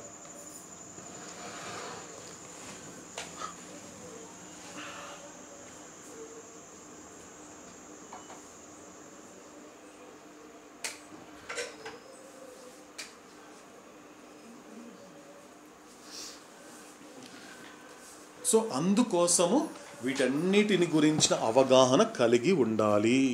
అందుకు జాగ్రత్త పడడానికి, అటువంటి భ్రాంతిలో పడిపోకుండా ఉండడానికి, నాకు నేను ఎరుకతో ఉండడానికి అవతారుడు చెప్పే ఈ అవగాహన నాకు అత్యవసరం అనేది తెలుసుకోవాలి. కాబట్టి ఇలా ఉంటుంది. కాబట్టి ఏం జరుగుతోంది? ఇది మొదటి 3 భూమికల పరిధి. ఆధ్యాత్మిక మార్గంలో ఉన్నటువంటిది ఏంటి? సో ఈ 3 రకాలైనటువంటి ప్లేన్స్ అంటే 3 రకాలైనటువంటి భూమికలు. అంటే ఈ 3 భూమికలలో ఉండే వాళ్ళు ఎవరండి?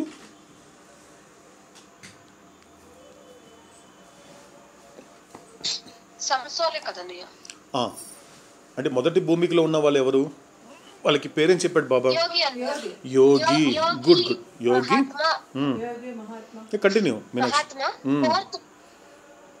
యోగి అనే ఫస్ట్ మనకి. ఓకే. తర్వాత మహాత్మా వస్తాడు. తర్వాత 4వ భూమికలు తీసుకుంటే మనకు మహాయోగి వస్తాడు అని. Okay continue. తర్వాత యోగి, మహాత్మా, మహాయోగి, సత్పురుషుడు, మహాపురుషుడు అని. మహాపురుషుడు ఫస్ట్ 5th ప్లేన్కి వెళ్ళేసరికి మహాపురుషుడు, 6th ప్లేన్కి వెళ్ళేసరికి సత్పురుషుడు. అంతవరకు ఎస్. ప్లేన్స్కి సంబంధించినంత వరకు వాళ్ళందరికీ కూడా అవతారుడు ఇచ్చినటువంటి డెసిగ్నేషన్స్, వాళ్ళు ఏ పదవిలో ఉంటారు, ఏ ఒక్క స్థాయిలో ఉంటారు అనేది చెప్పడానికి మనకి బెస్ట్ రెఫరెన్స్ ఏంటంటే చార్ట్ నెంబర్ 5 చెప్పాడు. కాబట్టి అందుకే 3 భూమికలకు మాత్రమే సంబంధించింది. అంటే ఈ గాలిలో ఉన్నటువంటి ఆత్మని ఎవరైతే యూజ్లెస్ చేసుకోమంటున్నారో ఆ గాలిలో ఉన్న వాళ్ళు ఎవరు అంటే ఈ యొక్క మొదటి 3 భూమికలో ఉన్నవాళ్ళు. అది 1 కావచ్చు, 2 కావచ్చు, 3 కావచ్చు. కాబట్టి ఈ 3 భూమికలో ఉన్న వాళ్ళు మాత్రము ఇటువంటి ఒక పనులు చేయగలుగుతారు. అంత సమర్థత కలిగిన వాళ్ళు. కాబట్టి ప్రాణశక్తిని ఏ తీవ్రతలోనైనా విడుదల చేయగల మానవాత్మ యొక్క సామర్థ్యము 2, 3 ఆ భూమికలలో అతడు సాధించిన సూక్ష్మ చైతన్యానికి అనుగుణంగా ఉంటుంది. మొదటి కన్నా ముఖ్యంగా ఇప్పుడు అందులకి చూపివ్వడం కావచ్చు, నడవలేని వాడిని నడిపించడము, సో చనిపోయిన వాడిని బ్రతికించడము, ఇలా ఏదైతే మనం ప్రపంచంలో చూస్తూ ఉంటామో ఇది ఆ వ్యక్తి చేయగలుగుతాడు. 2, 3 భూమికలు. నువ్వు 2, 3 భూమికలు చేసే వ్యక్తిని భగవంతుడు అతను గురువు అంటే మాత్రము అవతాడు ఒప్పుకోవటం లేదు. ఎందుకంటే అతడు 2 రకాలుగా అతడు చేసేవాడు. కానీ అలా అతడి యొక్క భ్రాంతిలో పడేలా చేసుకోవడం అనేది 2 రకాలుగా ఆధ్యాత్మిక నష్టపోతారు. ముఖ్యంగా మొదటిగా నష్టపోయేది ఆ వ్యక్తి అని చెప్పాడు అవుతాడు. ఎందుకంటే ఆ భూమికలలో ఏ ప్రయోజనం కోసం నువ్వు ఆధ్యాత్మిక మార్గం మొదలు పెట్టావు అనేది పూర్తిగా మర్చిపోతాడు. అందుకే చాలా వరకు ఇప్పుడు అహల్య విషయం కావచ్చు, నలకబర మనకి ఈ ఎగ్జాంపుల్ తీసుకుంటే అంటే రామావతారంకి వచ్చేసరికి అహల్య, కృష్ణావతారంకి వచ్చేసరికి మాత్రం నలకబర, మణిగ్రీవ, భాగవతంకి వచ్చేసరికి మాత్రము జడభరతుడు. ఇలా 3 ఎగ్జాంపుల్ తీసుకోగలిగితే ఈ 3 ఒక జింక భరతుడు తీసుకుంటే ఎగ్జాంపుల్ తీసుకుంటే ఏం జరిగింది? ఎందుకంటే ఎప్పుడు కూడా అహల్య స్టోన్ కాన్షియస్కి రావాలని ఆవిడ దానికోసం పుట్టలేదు. కానీ నిజానికి ఆవిడ గురువు అయినటువంటి తన భర్తే గురువు కాబట్టి భర్త దగ్గర ఉన్నప్పుడు తనను తాను ఒక స్టోన్ కాన్షియస్కి వెళ్ళిపోవాలని తను ఎప్పుడు కోరుకోలేదు. కానీ జరిగింది. ఎందుకు జరిగింది అంటే కారణం ఏంటి? వాటి పట్ల అవగాహన లేకపోవడం వలన. నష్టపోయింది ఎవరు? అక్కడ అహల్య నష్టపోయింది. కాబట్టి ఇక్కడ నష్టపోయింది ఎవరు? మణిగ్రీవ, ఈ యొక్క కుబేరుడు కొడుకులు, వాళ్ళిద్దరు నష్టపోయారు. కాబట్టి సో అహల్య తీసుకుంటే స్టోన్ కాన్షియస్కి వెళ్ళిపోయింది. ఇక్కడ నలకోబార మణిగ్రీవ తీసుకుంటే వెజిటేబుల్ కాన్షియస్కి వెళ్ళిపోయారు, ఇక్కడ జడభరతుడు తీసుకుంటే యానిమల్ కాన్షియస్కి వెళ్ళిపోయారు. ఎందుకు వెళ్ళిపోయారు? ఆ కాన్షియస్కి వెళ్ళిపోవాల్సిన అవసరం ఎందుకు వచ్చింది అంటే కేవలము ఎరుక లేకపోవడం వలన, అవగాహన లేకపోవడం వలన. ఒకవేళ అహల్యకి తనలో కలిగినటువంటి కామం పట్ల ఎరుక కలిగి ఉంటూ ఈ కామం అనేటువంటిది కూడా నా మోక్షం పొందకుండా చేస్తోంది అని గనుక అహల్యకి అక్కడే నాకు ఈ భర్త రూపంలో వచ్చింది ఇంద్రుడు అనే విషయం తనకు గుర్తుపట్టగలిగి ఉంటుంది. కనుక తనకు ఎరుక కలిగి ఉండగలిగితే, ఎందుకంటే ఆయనకు ఆ గౌతమ్ మహర్షి సామాన్యుడు కాదు, ఆ సాక్షాత్తు సద్గురు. ఆయన సద్గురుకి సతీమణి అయినటువంటి ఒక బెటర్ ఆఫ్ అయినటువంటి ఆవిడ ఎందుకు అటువంటి కామంలో అలా కూరుకుపోవడానికి కారణం ఏంటి అంటే ఎరుక లేకపోవడము. ఎరుక లేకుండా పోవడము, తనలో ఏదైతే జరుగుతుందో, ఎటువంటి కోరికలకు తనకు కలిగి ఉందో దాని పట్ల అవగాహన లేకపోవడం. చెప్తూనే ఉన్నాడు గౌతమ్ మహర్షి, అహల్య నీలో ఈ గుణాలు కనపడుతోంది నాకు, కాబట్టి నువ్వు ఏ మోక్షాన్ని పొందడానికైతే మానవ జన్మ నీకు భగవంతుడు ప్రాప్తింప చేశాడో ఆ లక్షణాలు ఏదైతే ఉన్నాయో వీలైనంత వరకు వాటిని నీ అదుపులో పెట్టుకో, వీలైతే తపస్సు చేసి దాన్ని పూర్తిగా కాల్చి భస్మం చేయన్నాడు. కానీ ఆవిడ అది ఏది చేయకుండా దాన్ని పెంచుకుంటూ వచ్చింది తనలో ఉన్న కోరిక అనేది. కాబట్టి అలా ఉండడం వల్ల ఏమైపోయింది అంటే ఎరుక లేకుండా పోయింది. కాబట్టి తన ఫోకస్ అంతా లక్షణం మీద ఉండేసరికి ఇంద్రుడు తన భర్త రూపంలో వచ్చేసరికి గుర్తుపట్టలేకపోయింది. తన ఎవరు అనుకుంది? తన భర్తే అనుకుంది. కాబట్టి అక్కడ ఎరుక లేకపోవడం జరిగింది. ఇక్కడ నలకబర మణిగ్రీవ కృష్ణావతారంకి వచ్చేసరికి ఎంత కుబేరుడు కొడుకులు కాబట్టి అహంకారము, డబ్బు ఉంది కాబట్టి అహంకారము, సంపద ఉంది కాబట్టి అహంకారము. కాబట్టి సాక్షాత్ నారద మహర్షిని అవమానించారు వాళ్ళు. స్నానం చేస్తూ ఉంటే అలా నారాయణ నారాయణ అని చెప్పుకుంటూ పోతున్నటువంటి నారద మహర్షి దగ్గరికి వచ్చి నగ్నంగా నిలబడతారు. నగ్నంగా నిలబడినప్పుడు ఏం చేస్తారు? ఓహో, మీకు ఇలా నగ్నంగా నిలబడడం అంటే ఇష్టమేనా? అయితే మీరు వృక్షాలుగా మారిపోండి అని శపించాడు అక్కడ నారద మహర్షి. అలా మనకి కృష్ణావతారం నలకుబర మణిగ్రీవ కనబడతారు. కానీ ఇక్కడ జడభరతుడు భాగవతంకి వచ్చేసరికి ఏం కనబడుస్తోంది? రాజా భరతుడు, జింక భరతుడు, జడభరతుడు, 3 జన్మలు. కానీ రాజా భరతుడు ఎందుకంటే అంత పెద్ద వంశము, అంత పెద్ద రాజ్యాన్ని విడిచిపెట్టి అడవులకు వచ్చేసాడు. రాజా భరతుడు ఎంత గొప్పవాడు, సామాన్యుడేం కాదు. ఎందుకంటే అంత గొప్పగా ఆధ్యాత్మిక సంపద కలిగి ఉన్నా కూడా కేవలము ఒక జింక మొహంలో పడిపోయాడు. అంటే నువ్వు ఎంత గొప్పగా సాధించినా కూడా అవుతాడు చెప్తాడండి. ఎందుకంటే ఇక్కడ జడభరతుడి విషయానికి వచ్చేసరికి మనకి బాగా కనెక్ట్ చేసుకోవాల్సిన విషయం ఏంటి అంటే పూర్తిగా 7 రియాలిటీస్ కనెక్ట్ చేసుకుంటే అర్థమవుతుంది. 7 రియాలిటీస్ అనేది అంటే ఒక రాజా భరతుడు జింక భరతుడుగా రావడానికి అతడికి దారి తీసిన పరిస్థితులు ఏంటి? ఎందుకు అతను లాస్ట్ మినిట్లో ఆ జింక యొక్క మోహంలో పడ్డాడు అంటే కారణము కేవలం ఎరుక లేకపోవడము. ఇంకొక విషయం ఏంటి అన్నప్పుడు ఇక్కడ స్పష్టంగా ఒక మాట తెలుసుకోవాలి. ఒక్కసారి 7 రియాలిటీస్ని మనం గనుక ఈ సమయంలో కాస్త స్మరించుకోగలిగితే ఒక్కసారి చెప్తారండి 7 రియాలిటీస్ ఏంటని? జై మేరా భావన. Real existence, real love, real sacrifice, real renunciation, real knowledge, real control, real surrender. ఇంకొకసారి రిపీట్ చేయాలన్నా మెల్లగా. Real existence, real love, real sacrifice, real renunciation, real knowledge, real control, real surrender. Fantastic. So ఇక్కడ ఏం జరిగింది? రాజా భరతుడు జ్ఞానం పొందాడు. ఇప్పుడు అరుణ చెప్పినట్లుగా ఎగ్జిస్టెన్స్, లవ్, సాక్రిఫైస్, రెనౌన్సియేషన్ అంటే తన యొక్క అస్తిత్వాన్ని తెలుసుకున్నాడు రాజా భరతుడు. ప్రేమించాల్సినటువంటి పరమాత్మని ప్రేమిస్తున్నాడు. ఆ తర్వాత త్యాగమయ్యి అయిపోయాడు, అన్నిటిని త్యాగం చేసుకుంటూ వచ్చాడు. తన యొక్క సమస్తాన్ని పరిత్యజించి జ్ఞానం పొందాడు. వచ్చి ఎక్కడికి వచ్చాడు? అడవిలో ఉండిపోయాడు. అడవిలో ఉన్న తర్వాత జ్ఞానం పొందాడు. ఆ జ్ఞానిగా ఉన్నాడు. కానీ జ్ఞాని అనేది కూడా నీకు మోక్షాన్ని ఇవ్వదు కదా. జ్ఞానమే మోక్షం కాదు. రాజా భరతుడు చేసిన పొరపాటు అక్కడి నుంచి నేర్చుకోవాల్సిన విషయం ఏంటి అంటే ఇదే మాట చెప్తాడు పరీక్షిత్ మహారాజుకి సుఖ మహర్షి. ఏమంటాడు అంటే ఆయన నుండి గుణపాఠం నేర్చుకో. ఓ మహారాజా, నువ్వు గుణపాఠం నేర్చుకోవాలి, సమస్త లోకం నేర్చుకోవాలి. అంత జ్ఞాని అయినటువంటి వాడు, ఆ జ్ఞాన స్వరూపుడు రాజా భరతుడు. ఎందుకు అత మోహంలో పడ్డాడు అంటే ఏమనుకున్నాడు అంటే జ్ఞానం తర్వాత వచ్చేటువంటి అనేక రకాలైనటువంటి ఆకర్షణలకి, అనేక రకాలైనటువంటి వ్యామోహాలను గనక నువ్వు నియంత్రించుకోలేకపోతే నువ్వు నీ గురువుకి శరణాగతి కాలేవు అని అర్థం. కానీ ఏం చేశాడు అక్కడ? తనకున్నటువంటి ఆకర్షణ, అంటే ఒక జింక పట్ల ఆకర్షణ దొరికి ఆ జింక పట్ల వ్యామోహం పూర్తిగా తను ఎందుకోసం అయితే వచ్చాడో పూర్తిగా మర్చిపోయేలా చేసింది ఆ మమకారం. ఒక జింకతో సమస్త లోకాన్ని, సమస్త కుటుంబాన్ని, సమస్త ప్రపంచాన్ని విడిచిపెట్టి ఆ కంట్రోల్ లేకపోయేసరికి జ్ఞానం చేత నియంత్రించుకుంటూ భగవంతుడి యొక్క సంకల్పానికి సరెండర్ అవ్వాల్సినటువంటి సాధకుడు ఏం చేశాడు? ఆ యొక్క జ్ఞానం చేత కంట్రోల్ చేసుకోలేకపోయాడు. నియంత్రణ లేదు అక్కడ. నేర్చుకోవాల్సిన విషయం ఏంటి? జ్ఞానం పొందితే సరిపోదు. ఏం జరుగుతుంది అంటే అక్కడ సాధారణంగా జ్ఞానం తర్వాత కంట్రోల్ అనే మాట పెట్టడానికి అవతారుడు యొక్క అంతరార్థం ఏంటి అంటే, సాధారణంగా జ్ఞానం పొందిన తర్వాత అంటే జ్ఞానం చేత నువ్వు మోక్షం పొందాలి. కానీ నీకు ఎప్పుడైతే కంట్రోల్ లేదో నీకేమనిపిస్తుందో తెలుసా? జ్ఞానమే మోక్షం అనిపిస్తుంది. This a problem. ఇక్కడ రాజా భరతుడు పొరపాటు చేశాడు. ఇక్కడ కంట్రోల్ తప్పాడు.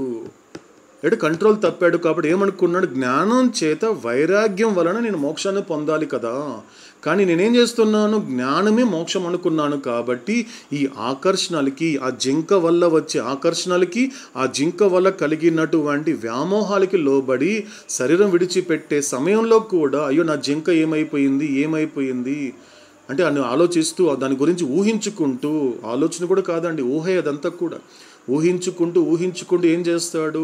పరిగెత్తుకుంటూ చాలా రోజుల తర్వాత మళ్ళీ తిరిగి వస్తుంది ఇతని దగ్గరికి, రాజా భరతుడి దగ్గరికి. ఎవరో జింక వస్తుంది. ఇంకా లాస్ట్ మినిట్లో ఉన్నాడు ఆయన. అప్పుడు ఆయన బాధ ఏంటి? ఓ జింక, ఇంతకాలం నేను చూసుకున్నాను, నేను ఈ చివరి క్షణంలో నేను విడిచి వెళ్ళిపోతున్నాను, ఇక ఈ అడవిలో నువ్వు ఎలా బతుకుతావు అని జింక గురించి ఊహించుకుంటూ శరీరం విడిచిపెట్టాడు రాజా భరతుడు.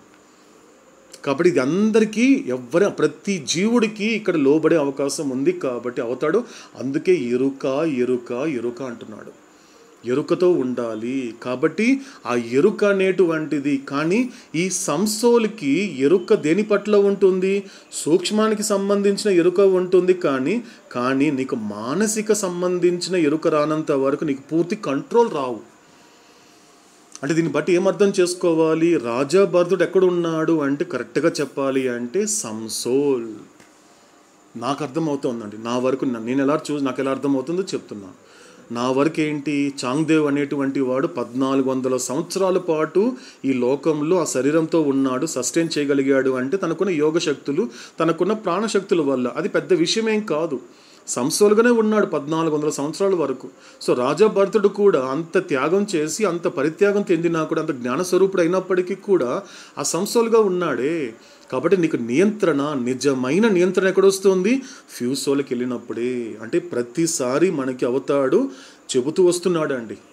ఎందుకంటే పార్షియాలిటీ కాదు. అవతారుడికి తన బిడ్డల పట్ల పాక్షపాతం లేదండి, పక్షపాతంగా చేయట్లేదు అవతాడు. నాకు అంతా సమానమే. ఎందుకంటే పరమాత్ముడు ఆయన మామూలు మనిషి కాదు, ఆయన పరమాత్ముడు. కాబట్టి అందరి ఆత్మని ఒకే రకంగా చూడగలిగేటువంటి సమర్థత కలిగిన సర్వజ్ఞుడు కాబట్టి. కానీ అలాంటి వాడు నేను కొద్ది మంది కోసమే నన్ను గుర్తిస్తారు, ఆయన ఫర్ ఫ్యూ ఎందుకన్నాడు అంటే ఒక్కొక్కసారి ఒక సందర్భం చెప్తున్నాడు అవుతాడు.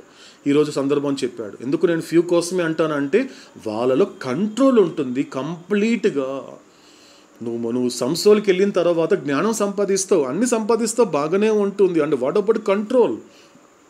ఇప్పుడు చెబుతున్నా కూడా ఇది ఎందుకు చేస్తున్నావు? దృష్టిని ఎందుకు ఇస్తున్నావు? అతనికి ఎందుకు ఇస్తున్నావు? ఎందుకంటే అవుతాడు అనేక సందర్భాలలో ఎంతోమందికి లార్డ్ మెహర్ కానీ, glimpses of the God man కానీ, కొంతమంది మండలి సభ్యులు చెప్పినటువంటి కాస్త వాళ్ళ ఇంటర్వ్యూలో చెప్పిన మాటలు కనుక శ్రద్ధగా ఆలకించగలిగితే అవతాడు ఏం చెప్పేవాడు? కొంతమంది వచ్చేవాళ్ళు బాబా దగ్గరికి. ఈ సెకండ్ థర్డ్ ప్లేన్ వచ్చేటువంటి వాళ్ళు బాబా ఒక వ్యక్తికి చాలా సీరియస్గా వార్నింగ్ ఇచ్చాడు. ఏం చెప్పాడు అంటే ఆ వ్యక్తి మూడో భూమికలో ఉన్నటువంటి మూడో భూమికలో ఉన్నటువంటి ఒక మహాత్మ ఏం చేస్తాడు? ఒకరోజు మెహరాబాద్కి వస్తాడు. మెహరాబాద్కి వచ్చి ఏం చేస్తాడు అంటే బాబా వెంటనే అతను వస్తాడు, అతన్ని క్యూలో పెట్టద్దు, నన్ను సపరేట్గా కలవమని చెప్పాడు అవుతాడు. ఎందుకంటే అతనికి అవతారుడు కళ్ళలో కనిపించి రమ్మని చెప్తాడు. మెహరాబాద్కి వస్తాడు అతను. బాబా నాకు ఎవరో కనిపించాడండి ఇక్కడ, నాకు ఆయన మాట్లాడటంలో సైగ చేస్తున్నాడు. ఎందుకంటే ఆ శక్తులు ఇచ్చింది గురువాత్మగా అవతారుడే, కానీ అతను గుర్తించలేకపోయాడు. తన శక్తి వల్ల, తన సాధన వల్ల ఈ స్థితికి వచ్చాను అనుకుంటున్నాడు. కానీ అవతారుడు మెహరాబాద్కి అతన్ని పిలిపించుకోవడానికన్నా ముందు అతడు ముఖ్య ఉద్దేశం ఏంటంటే ఇక్కడ ఎవరు చనిపోకూడదు, ఎవరైనా చనిపోతే అతను బతికిస్తూ ఉంటాడు అందరినీ. అతని పని అదే, అంతే. అతనేది చేస్తున్నాడు. ఇది 30s జరిగినటువంటి విషయం. ఇది ఒక మండలి సభ్యుడు టాక్స్లో చెప్పిన మాట అండి. అతను ఏం చేస్తున్నాడు అంటే, ఎవరైనా చనిపోతే చాలు, ఏ ప్రాణి అయినా వెళ్ళడము, తనకున్న శక్తి చేత బతికించడం, అలా చేస్తూ చేస్తూ చేస్తూ చాలా కాలం అలా చేస్తున్నాడు. చేసేసరికి ఏం చేశాడంటే, అవతాడు కొంచెం వార్నింగ్ ఇచ్చి రమ్మని చెప్పాడు. అప్పుడు పిలిపించాడు. నేను ఎవరు తెలుసు అన్నాడు. మీరెవరో నాకు తెలియదు బాబా, కానీ మీ కళ్ళకు వచ్చింది మీరే కదా అన్నప్పుడు, నేను ఎవరో కాదు, నీకు గురువు చెప్పాడే, నీ గురువు ఏం చెప్పాడు నీకు అన్నప్పుడు, ఏం చెప్పాడు గుర్తుందా? గుర్తుంది బాబా. ఏం చెప్పాడు? నీకు ఒక పరమాత్ముడు, నీ ఒక దైవం ఉన్నాడు, ఈ లోకానికి అవతారుడు అవతరించి ఉన్నాడు, కానీ ఆయన నీకు మాటల ద్వారా కాకుండా సైగ ద్వారా నువ్వు చేయాల్సిన పని చెప్తాడు అని చెప్పాడంటే, అది ఎవరో కదా నేనే అన్నాడు అవుతాడు. నేనే నీ గురువుని కూడా నీ దగ్గరికి పంపించింది నేను, కానీ నువ్వేం చేస్తున్నావు? ఎందుకంటే ఒక వార్నింగ్ ఇవ్వాలనుకుంటున్నాను. ఎందుకంటే ఏం చెప్పాలనుకుంటున్నాను, నువ్వు ఇంతవరకు ఏ పనులైతే చేసావో వాటి యొక్క ఫలితాన్ని నేను చూపిస్తానని చెప్పి అవతాడు చూపించాడు అతనికి. ఆ 3వ భూమికలో ఉన్నటువంటి ఆ మహాత్ముడికి ఏం చూపించాడు, నువ్వేం చేసావు, పలానా వ్యక్తి అంటే ఎక్కడికెక్కడ కొన్ని ఆత్మల యొక్క పురోగతిని నీ అజ్ఞానం చేత ఆపేసా ఉన్నాడు అవుతాడు. కొన్ని ఆత్మల యొక్క పురోగతి, there is a progress in souls. ఒక వ్యక్తి బాడీ డ్రాప్ చేసిన తర్వాత ఆత్మ ఆ శరీరంలో ఇంక ఉండకూడదు, వేరే శరీరం తీసుకోవాలి. వాడికి ఇంకా పని ఉంది. వేరే కుటుంబంలో వాడు పుట్టాలి. వాడు అక్కడ పుట్టి ఆ సంస్కారాలు అనేది ఎగ్జాస్ట్ చేసుకోవాలి, మరి అక్కడ కొత్తగా కొన్ని అక్యుములేట్ చేసుకోవాలి. ఇది నేను ప్లాన్ చేసుకుంటూ పోతుంటే, ఇలాంటి అజ్ఞానులు ఏం చేస్తారంటే మధ్యలో వచ్చి ఆ ఆత్మల్ని పురోగతిని అడ్డుకోవడమే కాకుండా నా దైవిక ప్రణాళికని కూడా ప్రశ్నిస్తున్నారు. నీలాంటి మూర్ఖులు అని చెప్పాడు అవుతాడు. మూర్ఖుడు అనే పదం వాడు యూ ఫూల్ అని తిట్టాడండి అవుతాడు. ఆ 3వ భూమికలో ఉన్న వ్యక్తిని ఎవరు బతికించమన్నారు, ఎందుకు బతికిస్తున్నావు, ఏం జరిగిందో తెలుస్తా, చూపించేదా అని చూపించి అవతాడు మొత్తం చూపించాడు. పలానా వ్యక్తి పలానా చోట కుటుంబంలో పుట్టాలి, పుట్టిన తర్వాత ఇతడు ఆ కుటుంబంలో పుట్టాక కష్టాలు అనుభవించాలి. ఇంతవరకు కష్టాలు పడినటువంటి వ్యక్తి శరీరం విడిచిపెట్టాక ఇంకొక కుటుంబంలో పుట్టి సుఖపడాలి. ఇలా చేస్తున్నాను నేను ఒక యూనివర్సల్ లా ప్రకారం. కానీ నువ్వేం చేస్తున్నావు, నీ పట్ల నీ శక్తి పట్ల నియంత్రణ కోల్పోతున్నావు. దీనివల్ల ఎందుకంటే కొన్ని సంవత్సరాల దాకా నీకు పవర్స్ అంతా లేకుండా చేసేస్తున్నాడు అవుతాడు. He went to 0 plane. మళ్ళీ మోస్ట్కి పంపించేశాడు అవుతాడు.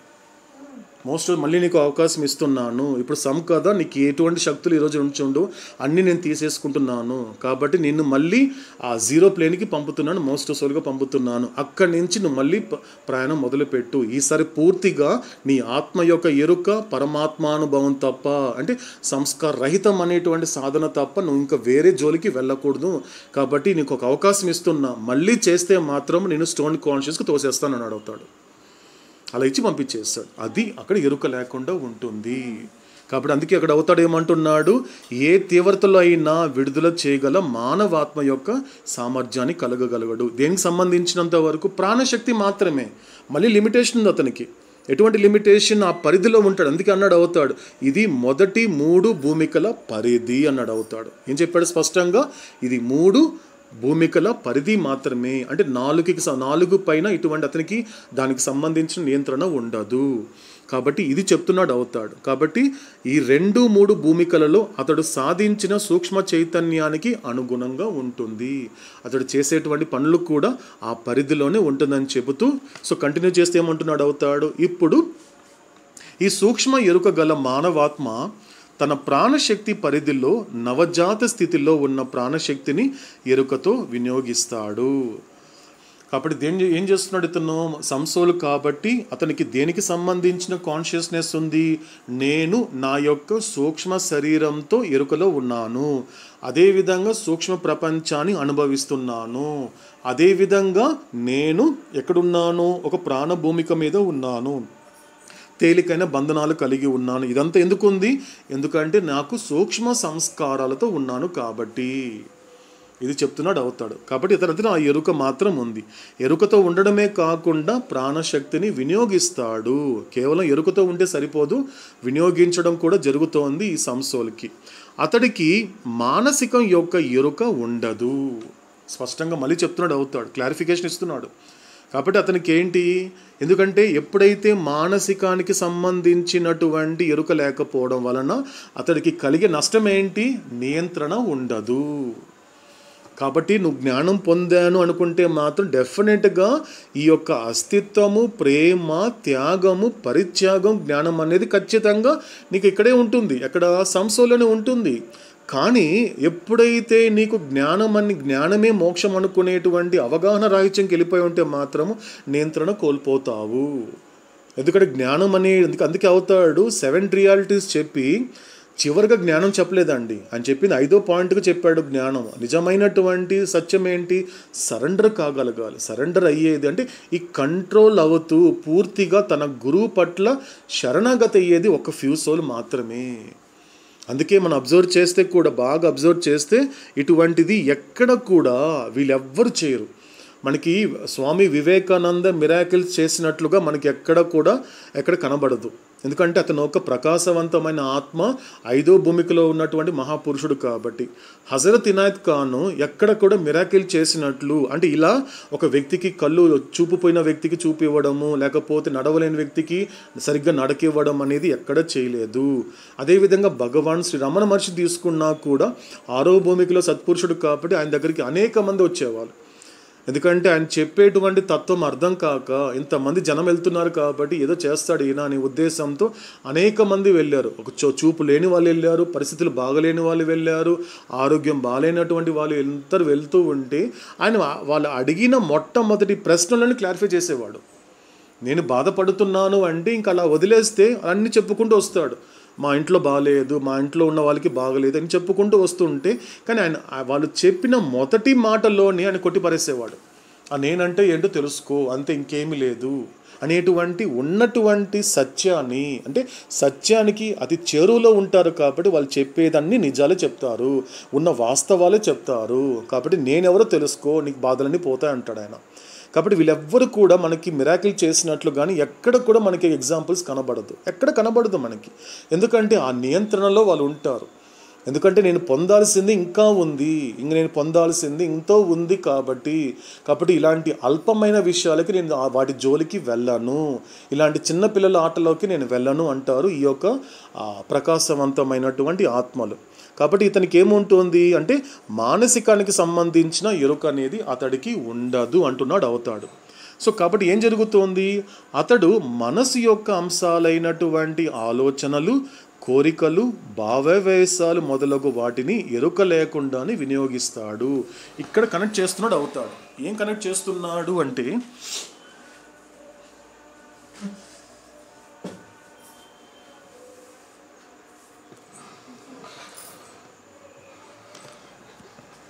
ఇంతకుముందు ఏం చెప్పాడు అవుతాడు? భూమి మీద ఉన్నటువంటి మోస్ట్ సోల్ గురించి చెప్పాడు. మోస్ట్ సోల్ ఎలా ఉంటున్నాడు అంటే అంటే అంటే అతడు కేవలము స్థూలానికి సంబంధించిన ఎరుక కలిగి ఉంటూ సూక్ష్మానికి సంబంధించింది కానీ, మానసికానికి సంబంధించింది కానీ, ఆత్మకి సంబంధించిన ఎరుక లేకుండా ఉంటాడు. ఎవరు? Most soul. ఇప్పుడు సమ్కి వచ్చేసరికి ఏమర్థమవుతోంది? అతడికి ఈ యొక్క మోస్ట్కి సంబంధించిన విషయాలు కానీ, ఆ ఫ్యూకి సంబంధించిన విషయాలు కానీ, ఆత్మకి సంబంధించిన విషయాల పట్ల అతడికి ఎరుక అనేది ఉండదు. కాబట్టి ఇతనికి ఏమవుతోంది? ఇక్కడ కూడా మానసికానికి సంబంధించినటువంటి ఈ టెడ్ అంటే థాట్స్, ఎమోషన్, డిజైర్స్ గురించినటువంటి ఎరుక లేకుండానే అతడు వినియోగిస్తాడు.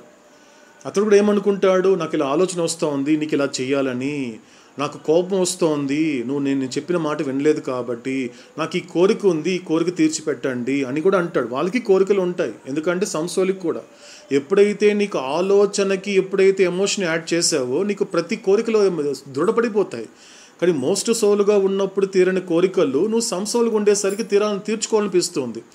అప్పుడు నీకు అవకాశం లేకపోవచ్చు. మోస్ట్ సోల్గా ఉన్నప్పుడు సాధారణ ఆత్మగా ఉన్నావు కాబట్టి, ఇప్పుడు ఒక కొద్ది ఆత్మగా, ఒక కొన్ని ఆత్మల్లో ఒకటి అయ్యావు కాబట్టి ప్రాణశక్తి నీ చేతుల్లో ఉంది కాబట్టి నువ్వు ఏమైనా చేయగలుగుతావు. ప్రపంచంలో, సమాజంలో ఒక గొప్ప పేరు, అందరు గొప్పవాడు, ఈయన దేవుడు అని చెప్పుకునే విధంగా అవకాశం ఉంటుంది. కాబట్టి మోస్ట్ సోల్లో లేనటువంటి కోరికలు సంసోలో ఉండే అవకాశం అనేది ఉంటుంది. కానీ దానికి సంబంధించినటువంటి ఎరుక మాత్రం ఇతనికి ఉండదు అంటున్నాడు అవుతాడు. దానికి సంబంధించినటువంటి ఎరుక మాత్రము అతడికి ఉండదు. అలా ప్రాణశక్తి యొక్క చైతన్యం కలిగి ఉండడం ద్వారా అతడికి బ్రహ్మాండమైన శక్తిని ప్రయోగించే సామర్థ్యం ఉన్నప్పటికీ ఎరుక లేకుండా మనసు యొక్క అంశాలను వినియోగిస్తూ ఉన్నప్పుడు మనసు యొక్క ప్రభావంతో చిక్కుకునే అవకాశం ఉంది. ఇక్కడ కాంప్లికేషన్ గురించి చెప్తున్నాడు, నీకు వచ్చే నష్టం గురించి చెప్తున్నాడు అవుతాడు. నువ్వు నష్టపోయే అవకాశం ఉంది. ఒకవైపు ఏమంటున్నాడు, ఒక బ్రహ్మాండమైన శక్తి, ఏదైనా మార్చగల శక్తి, మొత్తం ఈ ప్రాణశక్తిగా అలాగే తయారాడు కాబట్టి ఏమని చేయగలుగుతాడు అవుతాడు. బ్రహ్మాండమైన ఇట్స్ ఎ ట్రెమెండస్ పవర్ అన్నాడు అవుతాడు. వాటన్నిటిని కూడా ప్రయోగించగలడు, వినియోగించగలడు. కానీ చేసేటప్పటికి కూడా ఎక్కడైనా కూడా అసందర్భంగా అర్హత లేనటువంటి వాళ్ళకి నువ్వు ఏది చేసినా కూడా అతడు, ఫర్ ఎగ్జాంపుల్ ఒక అంధుడు ఉంటాడు. అంధుడు, అతడి ప్రారంధం ఏంటి, అతడి జీవితాంతం అతను ఏంటి, అంధత్వం అనేది అతను కంటిన్యూ చేసుకోవాలి. ఎందుకంటే గత జన్మలో అతడు చాలామందిని ఏం చేశాడు, అంధుని చేశాడు. కాబట్టి అతన్ని ఎంతోమంది ప్రపంచాన్ని చూడనివ్వకుండా చూపు లేనివాడుగా చేశాడు. కాబట్టి అతడు తాను గతంలో చేసినటువంటి కర్మను అనుభవిస్తున్నాడు. ఎవరు, అంధుడు. అనుభవిస్తున్నప్పుడు నీ యొక్క కేవలం ప్రయోగించాలి, ఆ యొక్క భ్రమలో పడిపోయావు కాబట్టి నువ్వేం చేస్తావు, వెంటనే ఆ దృష్టి లేని వాడికి, అంధుడికి నీ దృష్టిని ఇవ్వాలి అంటే ఏం అర్థమవుతోంది, అక్కడ ఆ కర్మ సిద్ధాంతం పనిచేస్తోంది.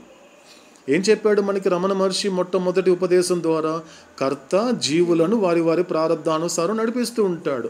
ఆ అంధుడి విషయం ఏంటి, ఆ జీవుడి ప్రారంధానుసారము ఆ భగవంతుడు అతను నడిపిస్తున్నాడు. ఎలా నడిపిస్తున్నాడు, ఒక అంధుడిగానే నడిపిస్తున్నాడు. నీకు ఈ జన్మలో నువ్వు ఈ ప్రపంచాన్ని చూసే అవకాశం నీకు లేదు అనేటువంటిది అతడి ప్రారంధము. నువ్వేం చేసావు, మధ్యలో వచ్చి మొత్తం వెంటనే అతనికి దృష్టిని ఇచ్చావు. ఏం చేశాడు అతను, వెంటనే అతడు ప్రోగు చేసుకున్న సంస్కారాలని ఖర్చు అవ్వకుండా ఆపేశావు. ఆపేయడం వల్ల ఏం జరిగింది, అతనికి ఎప్పుడైతే వెలుగును చూపించావో, అతనికి ప్రపంచాన్ని చూసే అవకాశం ఉన్నప్పుడు ఏం చేస్తాడు, వెంటనే చూపు లేనప్పుడు లేనటువంటి రానటువంటి ఆకర్షణలు వ్యామోహాలు పడిపోయాడు అతను.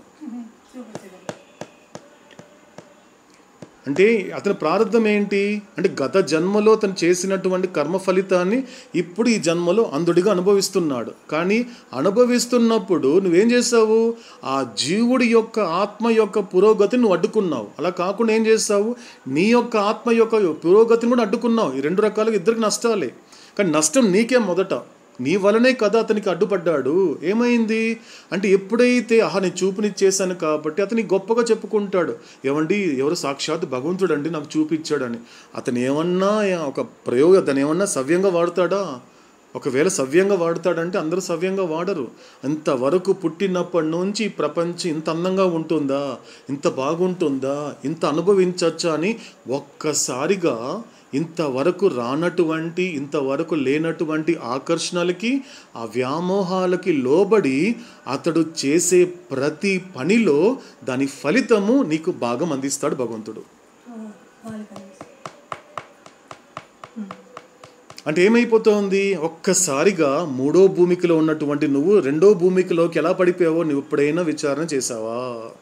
పతనం అయిపోయావు, ఇక్కడ పూర్తిగా పతనం అయిపోయావు. అంటే ఏం అర్థమవుతోంది, నీకు ఒక సవ్యంగా ఒకవేళ అవసరమైతే యోగ్యుడైన వాడికి అందించమన్నాడు తప్పించి అవుతాడు. అక్కడ అవసరమైతే అది కూడా ఆధ్యాత్మికంగా నిజంగా అది ఇతరులకు ఉపయోగపడగలిగితే, నువ్వు చేసింది నీ స్వార్థంగా చెప్పావు కాబట్టి ఆ వ్యక్తి కూడా అలా స్వార్థంగా వినియోగించుకున్నాడు. కాబట్టి అతడు చేసే ప్రతి కర్మకి నువ్వే కూడా అందులో ఆ ఫలితము భగవంతుడు ఏం చేస్తాడు అంటే, అతడు ఒక 100 సంస్కారాలు పోగు చేసుకుంటే 50 నీకు పంచుతాడు భగవంతుడు. ఆ పంచడం వల్ల ఏం జరుగుతోంది, అక్కడ కూడా బర్డన్ ఆఫ్ ఇంప్రెషన్ ఉంది కదా, సంస్కారాల భారం ఉంది కదా. ఇంతవరకు 50 కేజీలే మోయినటువంటి నువ్వు ఇంకొక 50 కేజీలు యాడ్ చేస్తాడు. అంటే నువ్వు మొత్తానికి 100 కేజీలు మోయాల్సి వస్తుంది. ఇది అనవసరమైన విషయాలు. అదే చెప్తున్నాడు అవుతాడు ఇక్కడ. అంటే ఎలా చిక్కుకుంటాడు, ఇలా చిక్కుకుంటాడండి అవకాశం. ఏమంటున్నాడు ఇక్కడ, అలా ప్రాణశక్తి యొక్క చైతన్యం కలిగి ఉండడం ద్వారా అతడికి బ్రహ్మాండమైన శక్తిని ప్రయోగించే సామర్థ్యం ఉన్నప్పటికీ ఎరుక లేకుండా, అతను ఎరుక కలిగి ఉంది దేని పట్ల, ప్రాణశక్తి పట్ల మాత్రమే. కాబట్టి మనసుకి సంబంధించిన ఎరుక లేదు అతనికి.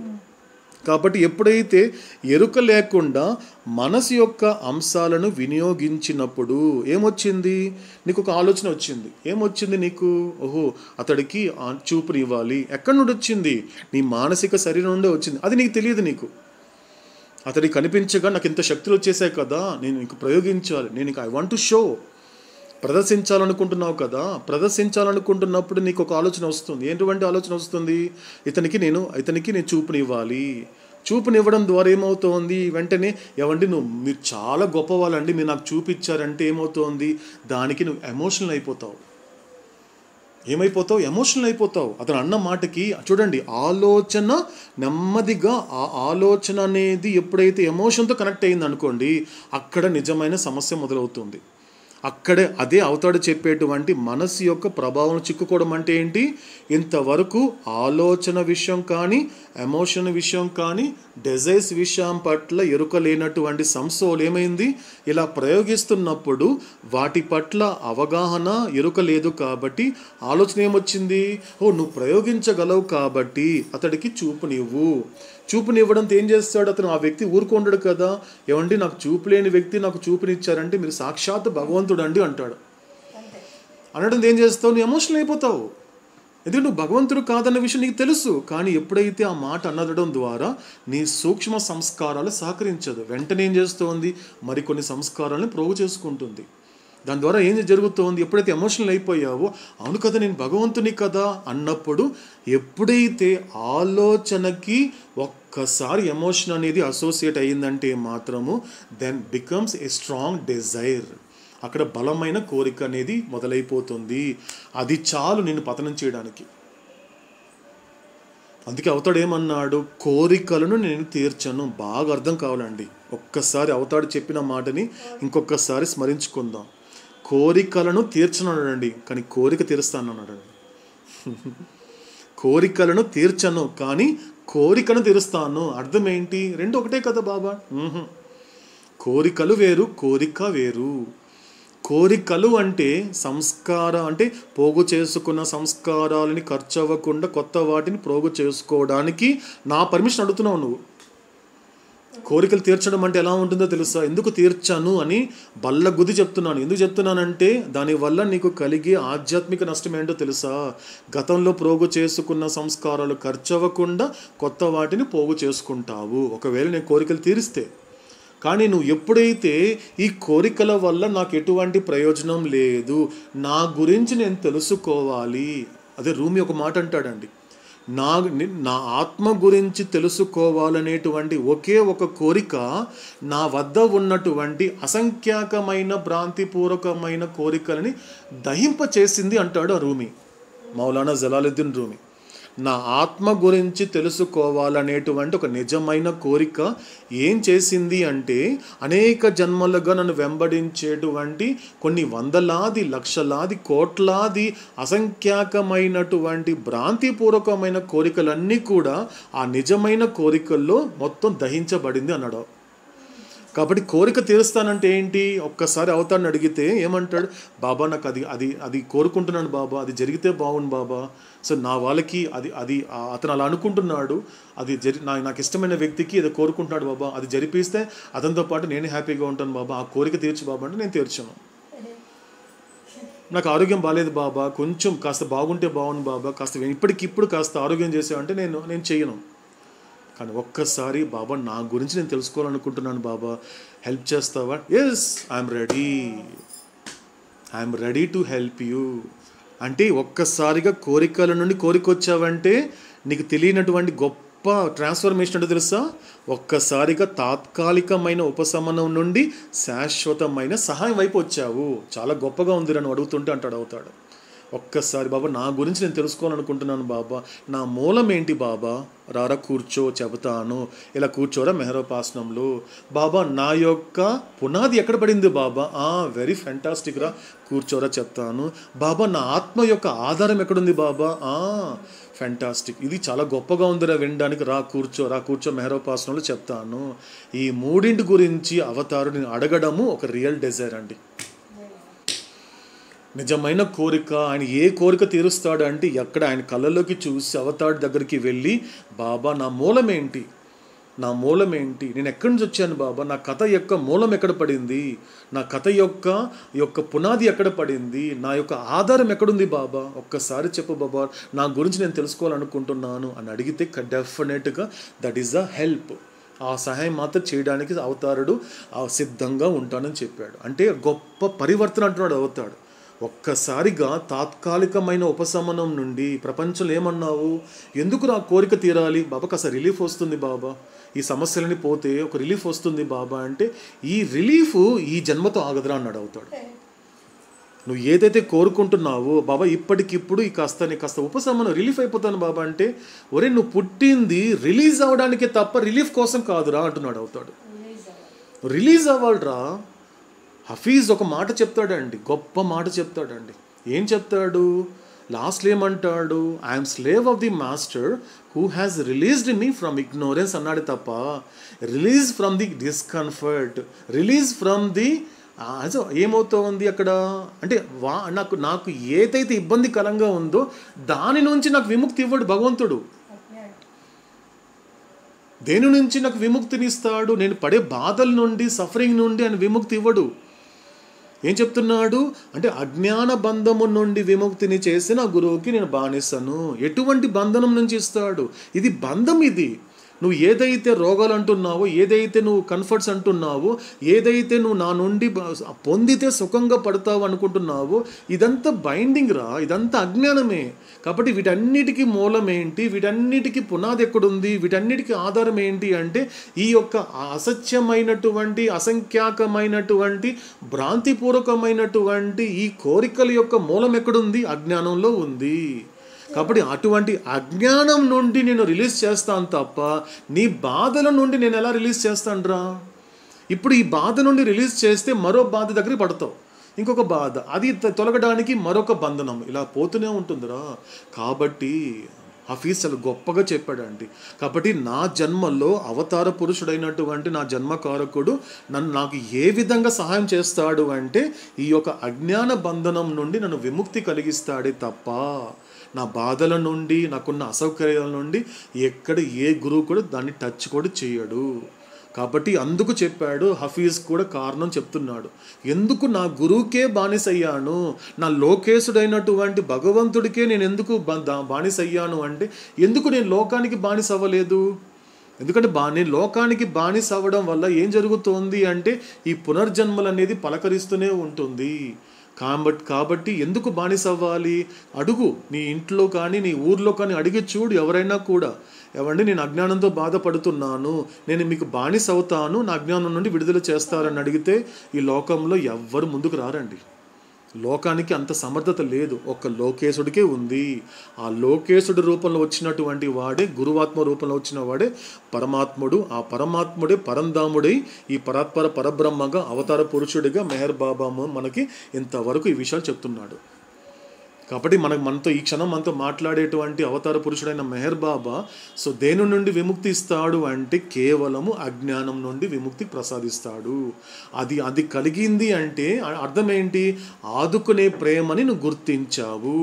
ఎక్కడి నుంచి ఎక్కడికి ఆదుకుంటుంది, మళ్ళీ పుట్టకుండా ఆదుకుంటుంది ఈ ప్రేమ, మళ్ళీ ఇటువంటి పునర్జన్మలో పడకుండా ఆదుకుంటుంది ఈ ప్రేమ, మళ్ళీ ఈ యొక్క మాయ అనేటువంటి మురికిలో కూరుకోపోకుండా ఆదుకుంటుంది ఈ ఆదుకునే ప్రేమ, మళ్ళీ ఇటువంటి భ్రాంతిలో పడుతూ ఇదే నిజము, ఇది మాత్రమే నిజము అనేటువంటి ఒక భ్రాంతిలో మునిగిపోకుండా ఆదుకుంటుంది ఈ యొక్క ఆదుకునే ప్రేమ.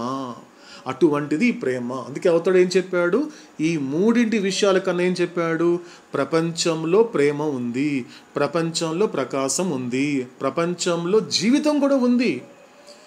కానీ నేను కూడా ప్రేమనిస్తాను, నేను కూడా ప్రకాశాన్ని ఇస్తాను, నేను కూడా జీవితాన్ని ఇస్తాను.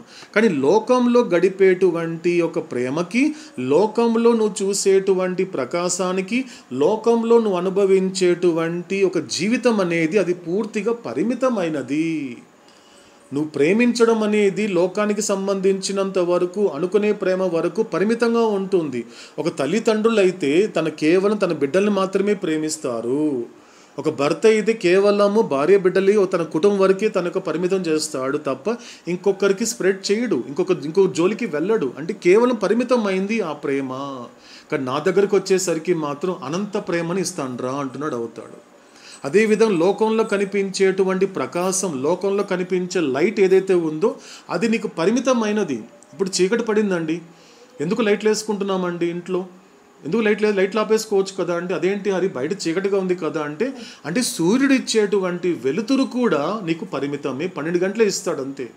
ఉదయము 6 నుంచి సాయంత్రం 6 దాకా మాత్రమే ఇస్తాడు. 6 నుంచి నువ్వు లైట్లు వేసుకోవాల్సిందే. అంటే ఈ ప్రపంచంలో ఈ లోకం అందించేటువంటి ప్రకాశం ఎటువంటిది? పరిమితమైన ప్రకాశము. కానీ నా దగ్గరకు వచ్చేసరికి నేనేమి ఇస్తాను? ఇన్ఫినిట్ లైట్ ఇస్తాను అవుతాడు. మొట్టమొదటిగా ఏం చెప్పాడు? Infinite love and infinite light. ఇంకోటి ఏం చెప్పాడు? జీవితము.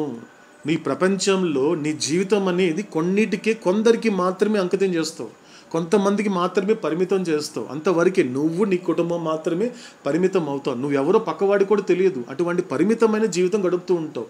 అంతటితోనే ఈ పరిమితం అనేది అనేక జన్మల నుండి కొనసాగుతూనే ఉంటుంది. కాబట్టి నా దగ్గరకు వస్తే మాత్రము ఎటువంటి జీవితం ఇస్తానో తెలుసా? అనంతమైన జీవితాన్ని నీకు ప్రాప్తింప చేస్తాను. కాబట్టి అటువంటి అనంతమైనటువంటి ప్రేమ, అనంతమైనటువంటి ప్రకాశము, అనంతమైనటువంటి జీవితం గడపడం కోసమే నేను ఈ లోకానికి పంపుతూ మరొక అవకాశం ఇచ్చాను అంటున్నాడు అవుతాడు. కాబట్టి ఇది చెబుతూ ఏమంటున్నాడు అవుతాడు? ఎక్కడ యొక్క మనసు యొక్క ప్రభావంలో చిక్కుకుని పోతే అవకాశం ఉంది అంటే ఇలా అతడు డౌన్ఫాల్, పతనమయ్యే అవకాశం ఉంది.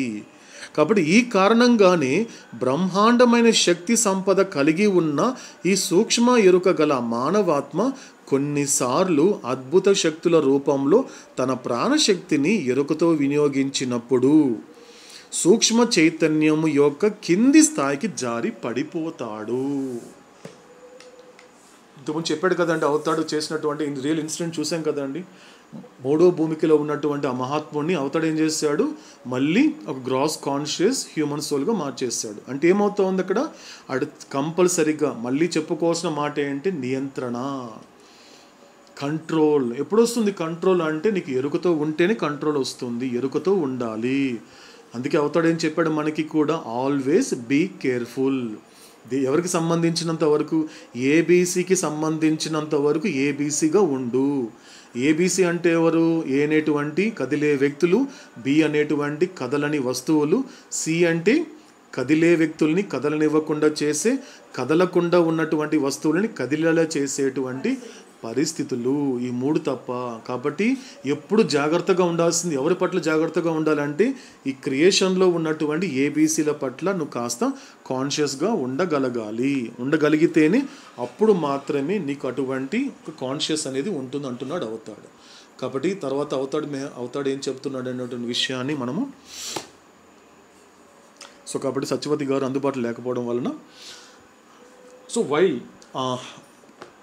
రాఘవేంద్ర మీరు చేస్తారా?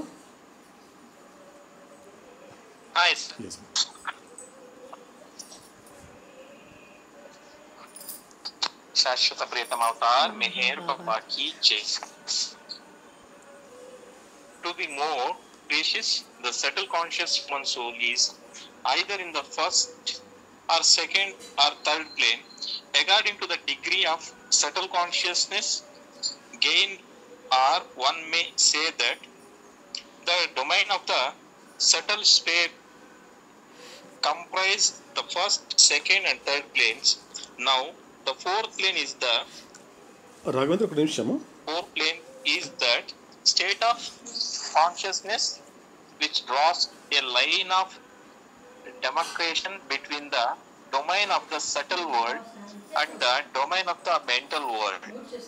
In other words, the subtle conscious human Atma and the fourth plane is like a human soul standing on the threshold of the mental world, which delimits the subtle world from the mental world.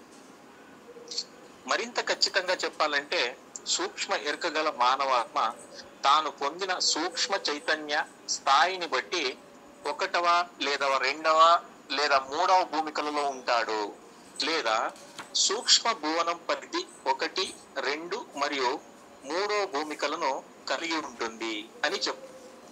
4వ భూమిక యొక్క చైతన్య స్థితి సూక్ష్మ ప్రపంచ పరిధి మరియు మానసిక ప్రపంచ పరిధిని స్పష్టంగా వేరు చేసే గీతను సూచిస్తుంది. 4వ భూమిక మీద ఉండే సూక్ష్మ ఎరుకగల మానవాత్మ సూక్ష్మ ప్రపంచాన్ని మరియు మానసిక ప్రపంచాన్ని వేరు చేసి మానసిక ప్రపంచం యొక్క గడప మీద నిలబడి ఉన్న మానవాత్మ వలె ఉంటుంది అని మరో విధంగా చెప్పవచ్చు. శాశ్వత ప్రియతమ అవతార్ మెహర్ బాబా की जय. సో ఇక్కడ మనకి కంటిన్యూ చేస్తే ఏమంటున్నాడు అవుతాడు, మరింత ఖచ్చితంగా చెప్పాలంటే, అంటే ఇక్కడ జారి పడిపోవడం అనే దాన్ని కనెక్ట్ చేస్తూ అవుతాడు. కంటిన్యూ చేస్తే ఏమంటున్నాడు, మరింత ఖచ్చితంగా చెప్పాలంటే సూక్ష్మ ఎరుక గల మానవాత్మ తాను పొందిన సూక్ష్మ చైతన్య స్థాయిని బట్టి 1వ లేక 2వ లేదా 3వ భూమికలలో ఉంటాడు. కొంచెం మళ్ళీ క్లారిటీ ఇస్తున్నాడు అవుతాడు కొంచెం, ఎందుకంటే ఇంతకుముందు చెప్పినట్లుగా చెప్పిన మాటలు మళ్ళీ మళ్ళీ చెప్తాడు అవుతాడు. ఇంకొకసారి ఇంపార్టెంట్, ఎందుకంటే ఏదైనా సహిస్తుంది తప్ప స్థూల సంస్కారాలు ఏదైనా సహిస్తుంది తప్ప రిపీట్ చేస్తే అది సహించదండి. లోకం విషయానికి లోకోపాసనాన్ని రిపీట్ చేస్తే సహకరించేటువంటి మనసు ఒక వ్యక్తిని చెప్పిన మాట చెబుతూ నువ్వు బాగుపడరా ఎందుకు ఇలా ఉన్నావు అంటే అది చెప్పడానికి సహకరిస్తుందే తప్ప నువ్వు బాగుపడరా అని అవతాడు చెప్తే మాత్రము రిపీట్ చేస్తే మాత్రం అది సహకరించదు. అందుకే రిపీట్ చేస్తూ ఉంటాడు, ఎందుకంటే లోతులో తీసుకెళ్తున్నాడు కదండి. నెమ్మదిగా అందరినీ లోతులో తీసుకెళ్తున్నప్పుడు చెబుతూ ఉంటాడు, రే నువ్వు పైన ఉన్నావు, నువ్వు పైనే చూస్తున్నావు, పై కనిపించేది అబద్ధం కాబట్టి లోపలికి తీసుకెళ్తా అంటారా నేనని రిపీటేషన్ ఉంటుందండి. ఇక్కడ నుంచి మనకి రిపీట్ చేస్తూనే ఉంటాడు కొన్ని విషయాల్ని, ఎందుకంటే ఇక్కడ అవసరమైన రిపీటేషన్ జరుగుతుంది. మనకి మళ్ళీ ఈ పునః అనేది పలకరించకుండా ఈ ప్రాసెస్ నుంచి దాటుకొని రేపటి నా కథకి కనెక్ట్ అవ్వాలి అంటే అనవసరమైన రిపీట్ చేసే విషయాలని తగ్గించుకుంటూ అవసరంగా రిపీట్ చేసే విషయాలని పెంచుకుంటూ పోవాలి. ఎక్కువ ఫోకస్ చేయాల్సింది, ఎక్కువ ఎరుక ఉండాల్సినటువంటిది ఏంటి, అవసరంగా ఏది రిపీట్ చేసుకోవాలి అనేది అందరికన్నా ఎవరికి తెలుస్తుంది, అవతాడికి తెలుస్తుంది. ఎందుకంటే నీ జీవితంలో అనవసరంగా కొన్ని రిపీట్ అవుతున్నాయి కాబట్టి వాటిని తగ్గించుకోవాలి అంటే నేను చెప్పే మాటలను రిపీట్ చేసుకోవాలి అని అందుకే అవుతాడు ప్రతిసారి రిపీట్ చేస్తూ ఉంటాడు. ఎందుకంటే స్థూల సంస్కారాలు సహకరించకపోవడానికి కారణం కూడా అవతాడు రిపీట్ చేసేటువంటి ప్రాసెస్ వల్ల కూడా అది సహకరించదు. అబ్బా మళ్ళీ చెప్తున్నాడు ఏంటి ఈయన మళ్ళీ ఇదే చెప్పిందే మళ్ళీ చెప్తున్నాడు అనిపిస్తుంది. ఇక్కడ అలా చెప్పేటువంటి ఆ యొక్క స్థూల సంస్కారం సహకరింప చేసుకోవాలి. ఏం పర్వాలేదు, ఇవన్నీ మనకు అవసరంగా రిపీట్ చేసుకోవాలి. నీకు కానీ నాకు కానీ చాలా ప్రయోజనం కలిగించే విషయాలే అవతారుడు రిపీట్ చేస్తున్నాడు కాబట్టి ఎటువంటి ప్రశ్నించకుండా నోరు మూసుకొని అవతాడు చెప్పిన మాట విందామని ఎవరి సంస్కారాలకి వాళ్ళు చెప్పుకోవాలి. ఎటువంటి శబ్దం చేయనివ్వకూడదు దాన్ని, అందుకే దానిని సహకరింప చేసుకోవడం అంటారు. కాబట్టి సో నీ గురించి నాకు తెలియదు, నా గురించి నీకు తెలియదు కాబట్టి మన ఇద్దరం కలిసి అవతాడు మన గురించి చెప్తున్నాడు కాబట్టి శ్రద్ధగా ఆలకిద్దాము అనే విధంగా రిపీట్ చేసుకునే విషయం కూడా సహకరింప చేసుకోవాలి. ఏమంటున్నాడు అవతాడు ఇక్కడ, మళ్ళీ రిపీట్ చేస్తున్నాడు. అంటే సంస్థలు ఎలా ఉంటారు, 1 లేక 2, 3 భూమికలలో ఉంటారు, లేదా సూక్ష్మ పరిధి 1, 2 మరియు 3 భూమికలు కలిగి ఉంటుంది. ఆ యొక్క భువనానికి వచ్చేసరికి ప్లేన్స్ భాషకు వచ్చేసరికి ఏమవుతోంది, 1, 2, 3 భూమికలు అనేటువంటి ఆ ప్రాణ భూమికలో ఉంటారు వీళ్ళంతా కూడా. అటువంటి భూమికకి సంబంధించినటువంటి ఎరుకలో ఉంటారు అని చెప్పవచ్చు. 4వ భూమిక యొక్క చైతన్య స్థితి సూక్ష్మ ప్రపంచ పరిధిని మరియు మానసిక ప్రపంచ పరిధిని స్పష్టంగా వేరు చేసి గీతను సూచిస్తుంది. గతంలో మనకి 4th ప్లేన్ గురించి అవతాడు ఏం చెప్పాడండి, మనకి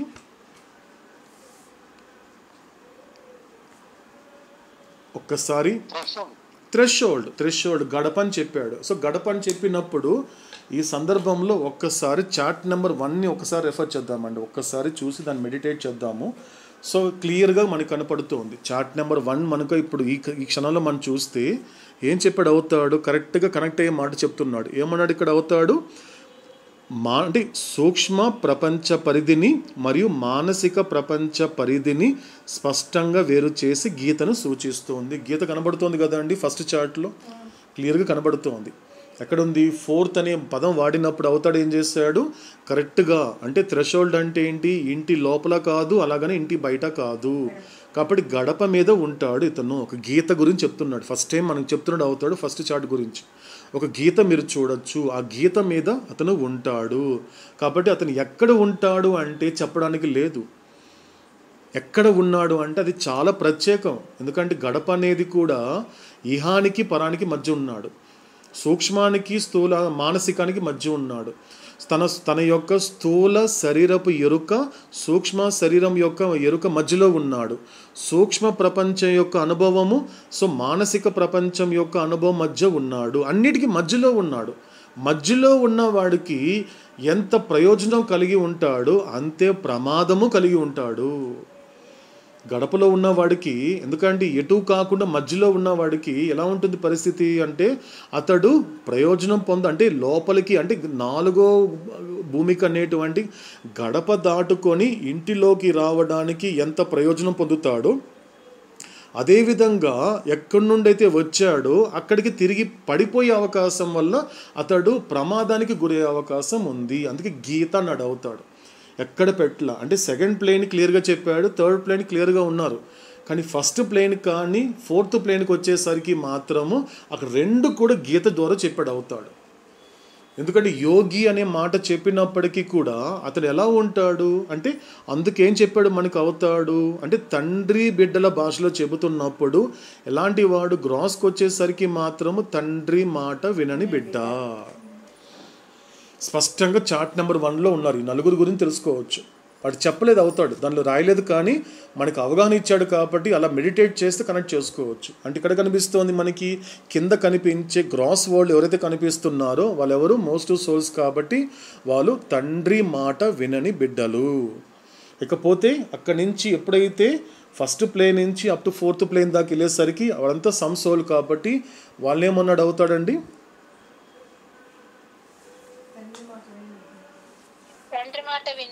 తండ్రి మాట వినే బిడ్డలు. ఆ తర్వాత ఎవరను తండ్రి మాట మాత్రమే వినే బిడ్డలు. అండ్ ఫైనల్గా తండ్రిలా తయారైన తండ్రి. ఇక్కడ బిడ్డ లేడు కదండి, అక్కడ ఆడు బిడ్డ లేడు కాబట్టి తండ్రి అయిపోయాడు. అక్కడ తండ్రిలా తయారైనటువంటి తండ్రి అయిపోయాడు. అక్కడ బిడ్డ లేడు, ఎందుకంటే పరమాత్మగా జీవిస్తున్నాడు కాబట్టి తండ్రి మాట మాత్రమే వినే బిడ్డగా ఉండాలి. అంటే విధేయుడు. ఇక్కడ క్లారిటీ ఇచ్చేస్తాడు మనకు అవుతాడు విధేయుడు. ఎందుకు ప్రేమ కన్నా విధేయత ఎందుకు గొప్పది అంటే అంత ఆ స్థాయిలో స్వీకరించడం అనేది కష్టమే, కానీ సాధ్యపడుతుంది. కష్టమే, అంత సులువైన విషయం కాదు అది. ఎందుకంటే అనేక జన్మలలో నువ్వు నీ సంస్కారాలకి విధేయుడు అయి ఉన్నావు. విధేయత లేదని కాదు, నీ యొక్క సంస్కారాలని ప్రేమిస్తున్నావు, నీ సంస్కారాలకి విధేయులుగా ఉన్నావు, నీ సంస్కారాలకి శరణాగతి అయ్యావు. కాబట్టి ఒక్కసారిగా లోకం నుండి లోకేశుడు వైపు వెళ్ళాలి అంటే అది ఎంత తేలిగా సహకరించదు. ఇదేంటి ఇన్ని జన్మలుగా నన్ను పూజించి ఇప్పుడు ఎవరో మెహర్ బాబాని పూజిస్తే, మెహర్ బాబాని ప్రేమిస్తే, మెహర్ బాబాకి విధేయత చూపిస్తాను, మెహర్ బాబాకి శరణాగతి అవుతానంటావు అంటే నువ్వు అలా వెళ్ళిపోతే నేను ఊరుకుంటానేంటి? ఛాన్సే లేదంటుంది ఆ సంస్కారాలు. అక్కడి నుండి మొదలవుతుంది అసలైన జీవితం. కాబట్టి ఎందుకు తండ్రి మాట మాత్రమే వినే బిడ్డ అంటే అతనిలో ఉన్నటువంటి 2 క్వాలిటీస్ అర్థం చేసుకోవాలి.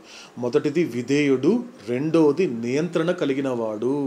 తన మనసు పట్ల, తన సంస్కారాల పట్ల he become master of his mind అన్నాడు అవుతాడు. ఇక్కడ మాస్టర్ అంటే ఏంటి? యజమాని. తన మనస్సే ఇతనికి బానిసయ్యింది. ఆ మనసు చెప్పినట్లే ఇతను చెప్పినట్లు మనసు వింటోంది. ఆ స్థితికి వెళ్ళగలగాలి. ఆ స్థితికి వెళ్ళగలిగితే అప్పుడు నువ్వేమవుతోంది? ఎప్పుడైతే 4వ భూమిక దాటుకొని ఎప్పుడైతే 5వ భూమికలోకి అంటే భగవంతుడి ఇంట్లోకి వచ్చేసాక మాత్రము యు ఆర్ స్పిరిచువల్లీ సేఫ్ అన్నాడు అవుతాడు. నువ్వు ఆధ్యాత్మికంగా సురక్షితంగా ఉంటావు. నీకు ఎటువంటి ప్రమాదం కానీ ఇక మీదట నువ్వు దిగజారిపోవడం అంటూ ఏది ఉండదు అని మనం ఒక్కసారి ఆ ఫస్ట్ చాటిక కనెక్ట్ చేసుకుంటే అర్థమవుతుందండి. కాబట్టి ఏం చెప్తున్నాడు అవుతాడు? సో గీతని సూచిస్తుంది. కాబట్టి 4వ భూమిక మీద ఉండే సూక్ష్మ ఎరుక గల మానవాత్మ సూక్ష్మ ప్రపంచాన్ని మరియు మానసిక ప్రపంచాన్ని వేరు చేసి గడప మీద నిలబడి ఉన్న మానవాత్మ వలె ఉంటుంది అని మరో విధంగా చెప్పవచ్చు. కాబట్టి ఎక్కడ ఉంటాడు అంటే రెండింటి మధ్య వేరు చేసేటువంటి ఆ గీత మీద ఉంటాడు. కాబట్టి గడప మీదనే ఉంటాడు. కాబట్టి అతడు బయట ఉన్నాడని చెప్పడానికి లేదు, లోపల ఉన్నాడని చెప్పడానికి లేదు. అంటే అక్కడ చాలా అంటే ఎరుక అనేటువంటిది అతి ముఖ్యమైనటువంటి గుర్తించాల్సినటువంటి అతి ముఖ్యమైన ఘట్టమే ఆ 4వ భూమిక. కాబట్టి గడప దగ్గరికి వచ్చేసరికి ఏమంటుంది? సంస్కారాలు ఇంక చాలే, అంత దూరం వెళ్ళావు కదా వెనక్కి వచ్చా అంటుంది. అక్కడ ఏం లేదులే అని వెనక్కి వచ్చే, లేకపోతే నీకు అనేక శక్తులు ఉన్నాయి కాబట్టి నువ్వు భగవంతుడి కన్నా గొప్పవాడు అనేటువంటి భ్రాంతిలో పడే అవకాశము చాలా గొప్పగా ఉంటుంది. ఎందుకంటే ఒక్కసారి సిద్ధార్థుడు బుద్ధుడయ్యేటువంటి సందర్భంలో సాక్షాత్ బుద్ధుడు చెప్పిన మాటే, బౌద్ధ వృక్షం కింద నీకు ఏం జరిగింది సిద్ధార్థ, ఓ భగవాన్ మీకు ఏం జరిగింది ఓ బుద్ధ చెప్పమంటే ఆయన ఏం చెప్పారు అంటే, నాకు మాయ కనబడింది, ఇంతవరకు భ్రాంతితో ఇంతవరకు భ్రాంతికి లోబడిన నిన్ను చివరిగా నాకు మాయ కనిపించి ఏం చెప్పింది అంటే, ఇంతవరకు నేను చెప్పినట్లు నువ్వు చేస్తావు కాబట్టి ఇంతవరకు ఇప్పటి నుంచి నువ్వు చెప్పింది నేను చేస్తాను, కాబట్టి నన్ను నాశనం చెయ్యకు, నన్ను దూరం చేసుకోకు అని భ్రాంతిలో పెట్టే ప్రయత్నం చేసినప్పుడు, కాదు నువ్వు పూర్తిగా నశిస్తే తప్ప నాకు సత్య సాక్షాత్కారం కలగదు అని చెప్పి దాని కళ్ళలోకి చూసి, ఓ మాయ నువ్వు అబద్ధం అని చెప్పేసరికి మాయ మటుమాయమయ్యి నాకు ఆత్మసాక్షాత్కారము, నేను ఆ బోధి వృక్షం కింద జ్ఞానం నేను పొందగలిగాను అని సాక్షాత్తు బుద్ధుడే చెప్పిన మాట. అంటే అర్థం ఏంటి అన్నప్పుడు, ఈ విధంగా గడప దాటించే ప్రయత్నం అనేది నీకు సూక్ష్మ సంస్కారాలు సహకరించదు, వెళ్ళనివ్వదు. ఎందుకంటే అక్కడ కూడా గుణానికి లోబడి ఉన్నావు కాబట్టి అది కూడా సేఫ్ కాదని మనకి అవతార పురుషుడైనటువంటి మెహర్ బాబా ఈ మాట చెప్పడంతో ఈ పూట మనకి మెహరోపాసనం అనేది కంక్లూడ్ చేస్తున్నాడు. కాబట్టి అవతాడు చెప్పేటువంటి మిగతా మాటల్ని మనం మరొక మెహరోపాసనంలో ఆ గొప్ప మాటల్ని ఆ శ్రద్ధతో ఆలకిస్తూ కొనసాగించే ప్రయత్నం చేద్దాం. శాశ్వత ప్రీతమ అవతార్ మెహర్ బాబా కీ జై. ఓకేనండి. ఏదైనా క్లారిఫికేషన్స్ ఉన్నాయండి?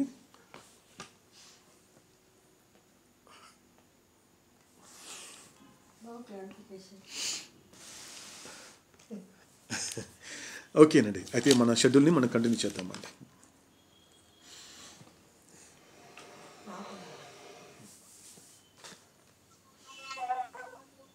शाश्वत प्रीतम अवतार मेहर बाबा की जय. हरि परमात्मा अहुरुमस God is Vedan. Hari Paramatma Allah Ahurumas God is Vedan. Hari Paramatma Allah Ahurumas God is Vedan.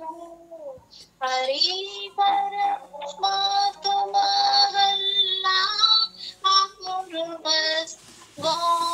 is Vedan. Hari Paramatma Allah Ahurumas God is Vedan. Hari Paramatma Allah Ahurumas God is Vedan. Hari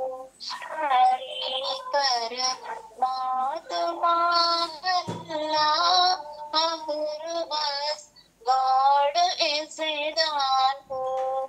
Hari Paramatma Allah Ahurumas God is Vedan. Hari Paramatma Allah Ahurumas God is Vedan. Hari Paramatma Allah Ahurumas God is Vedan. Hari Paramatma Allah Ahurumas God is Vedan. Hari Paramatma Allah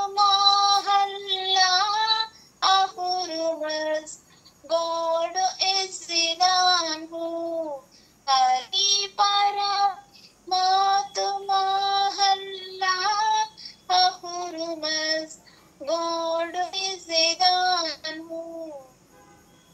Hari Paramatma Allah Ahurumas God is Vedan. Hari Paramatma Allah Ahurumas God is Vedan. Hari Paramatma Allah Ahurumas God is Vedan. Hari Paramatma mahalla ahurmas. God is Siddhan ho, Hari bara matu mahalla ahurmas. God is Siddhan ho, Hari bara matu mahalla ahurmas. God is Siddhan ho, Hari bara matu mahalla ahurmas. God is Siddhan ho, Hari bara matu mahalla ahurmas. God is Siddhan ho, Hari bara matu mahalla ahurmas. God is Siddhan ho, Hari bara matu mahalla ahurmas. God is Siddhan ho, Hari bara matu mahalla ahurmas. God is Siddhan ho, Hari bara matu mahalla ahurmas. God is Siddhan ho, Hari bara matu mahalla ahurmas. God is Siddhan ho, Hari bara matu mahalla ahurmas. God is Siddhan ho, Hari bara matu mahalla ahurmas. God is Siddhan ho. शाश्वत प्रियतम अवतार मेहर बाबा की जय। शाश्वत प्रियतम अवतार मेहर बाबा की जय। सनातन पुरुषुडवु नीके प्रभु मा मनस्సు హారతులు పలుకకే ఎదలు దోచిన నీకివే మా ప్రేమ హారతులు సనాతన పురుషుడవు నీకే ప్రభు మా మనసు హారతులు పలుకకే ఎదలు దోచిన నీకివే మా ప్రేమ హారతులు ప్రభుని ప్రేమ ఉషమై సమస్తం నీవే అన్నాము సదా నీ నామస్మరణములో నిలాగే బ్రతుకుతున్నాము మెహరుమా తత్వమెరిగిన నీకివే మా మనసు హారతులు ప్రేమతో ఆదరించిన నీకివే మా ప్రేమ హారతులు కనులలో నిండిపోయెను నీదు రూపం మందహాసముతో కనుక నిన్ను పండిపోయెను మా తపస్సు నీదు చింతనతో అనంత ప్రేమమయుడవు నీకివే మా మనసు హారతులు అనాదిగా అవతరించిన నీకివే మా ప్రేమ హారతులు ఎలాగో నిన్ను చేరుటకే కదా మా ప్రాకులాట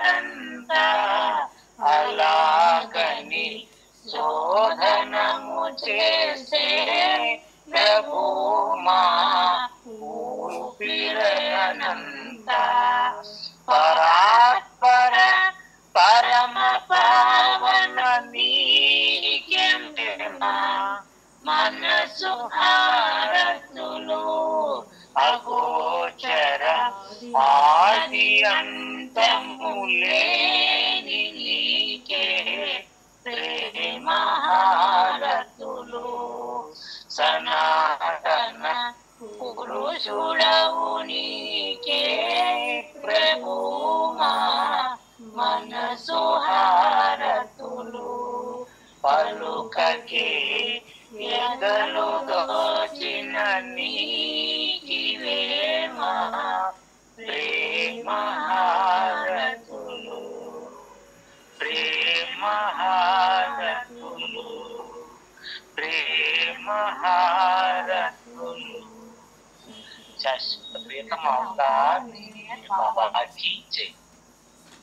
ఇప్పుడు 2 నిమిషాల పాటు నిశ్శబ్దం పాటిద్దామండి. శాశ్వత ప్రీతమ అవతార్ మెహర్ బాబా కీ జై.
శాశ్వత ప్రీతమ అవతార్ మెహర్ బాబా కీ జై.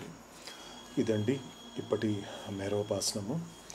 సో ముందు అవతాడు చెప్పబోయేటువంటి అమోఘమైన వచనాలని శ్రద్ధతో ఆలకిస్తూ ఎరుకతో నిత్యంగా నిరంతరాయంగా ఈ మెహరోపాసనమును కొనసాగిస్తూ సహకరించని స్థూల సంస్కారాలని సహకరింపచేసుకునే ప్రయత్నం చేద్దాము. కాబట్టి తిరిగి మరొక మెహరోపాసన కలుసుకునేంత వరకు ఓ అవతార పురుషుడా, లోకమును కాకుండా నిన్ను అర్థం చేసుకునేలా, లోక సంకల్పమును కాకుండా నీ సంకల్పమును అర్థం చేసుకునేలా నన్ను మలుచు. శాశ్వత ప్రియతమ అవతార్ మెహర్ బాబా కీ జై. శాశ్వత ప్రియతమ అవతార్ మెహర్ బాబా కీ జై. అందరికీ జై మెహర్ బాబా. శాశ్వత ప్రియతమ అవతార్ మెహర్ బాబా కీ జై.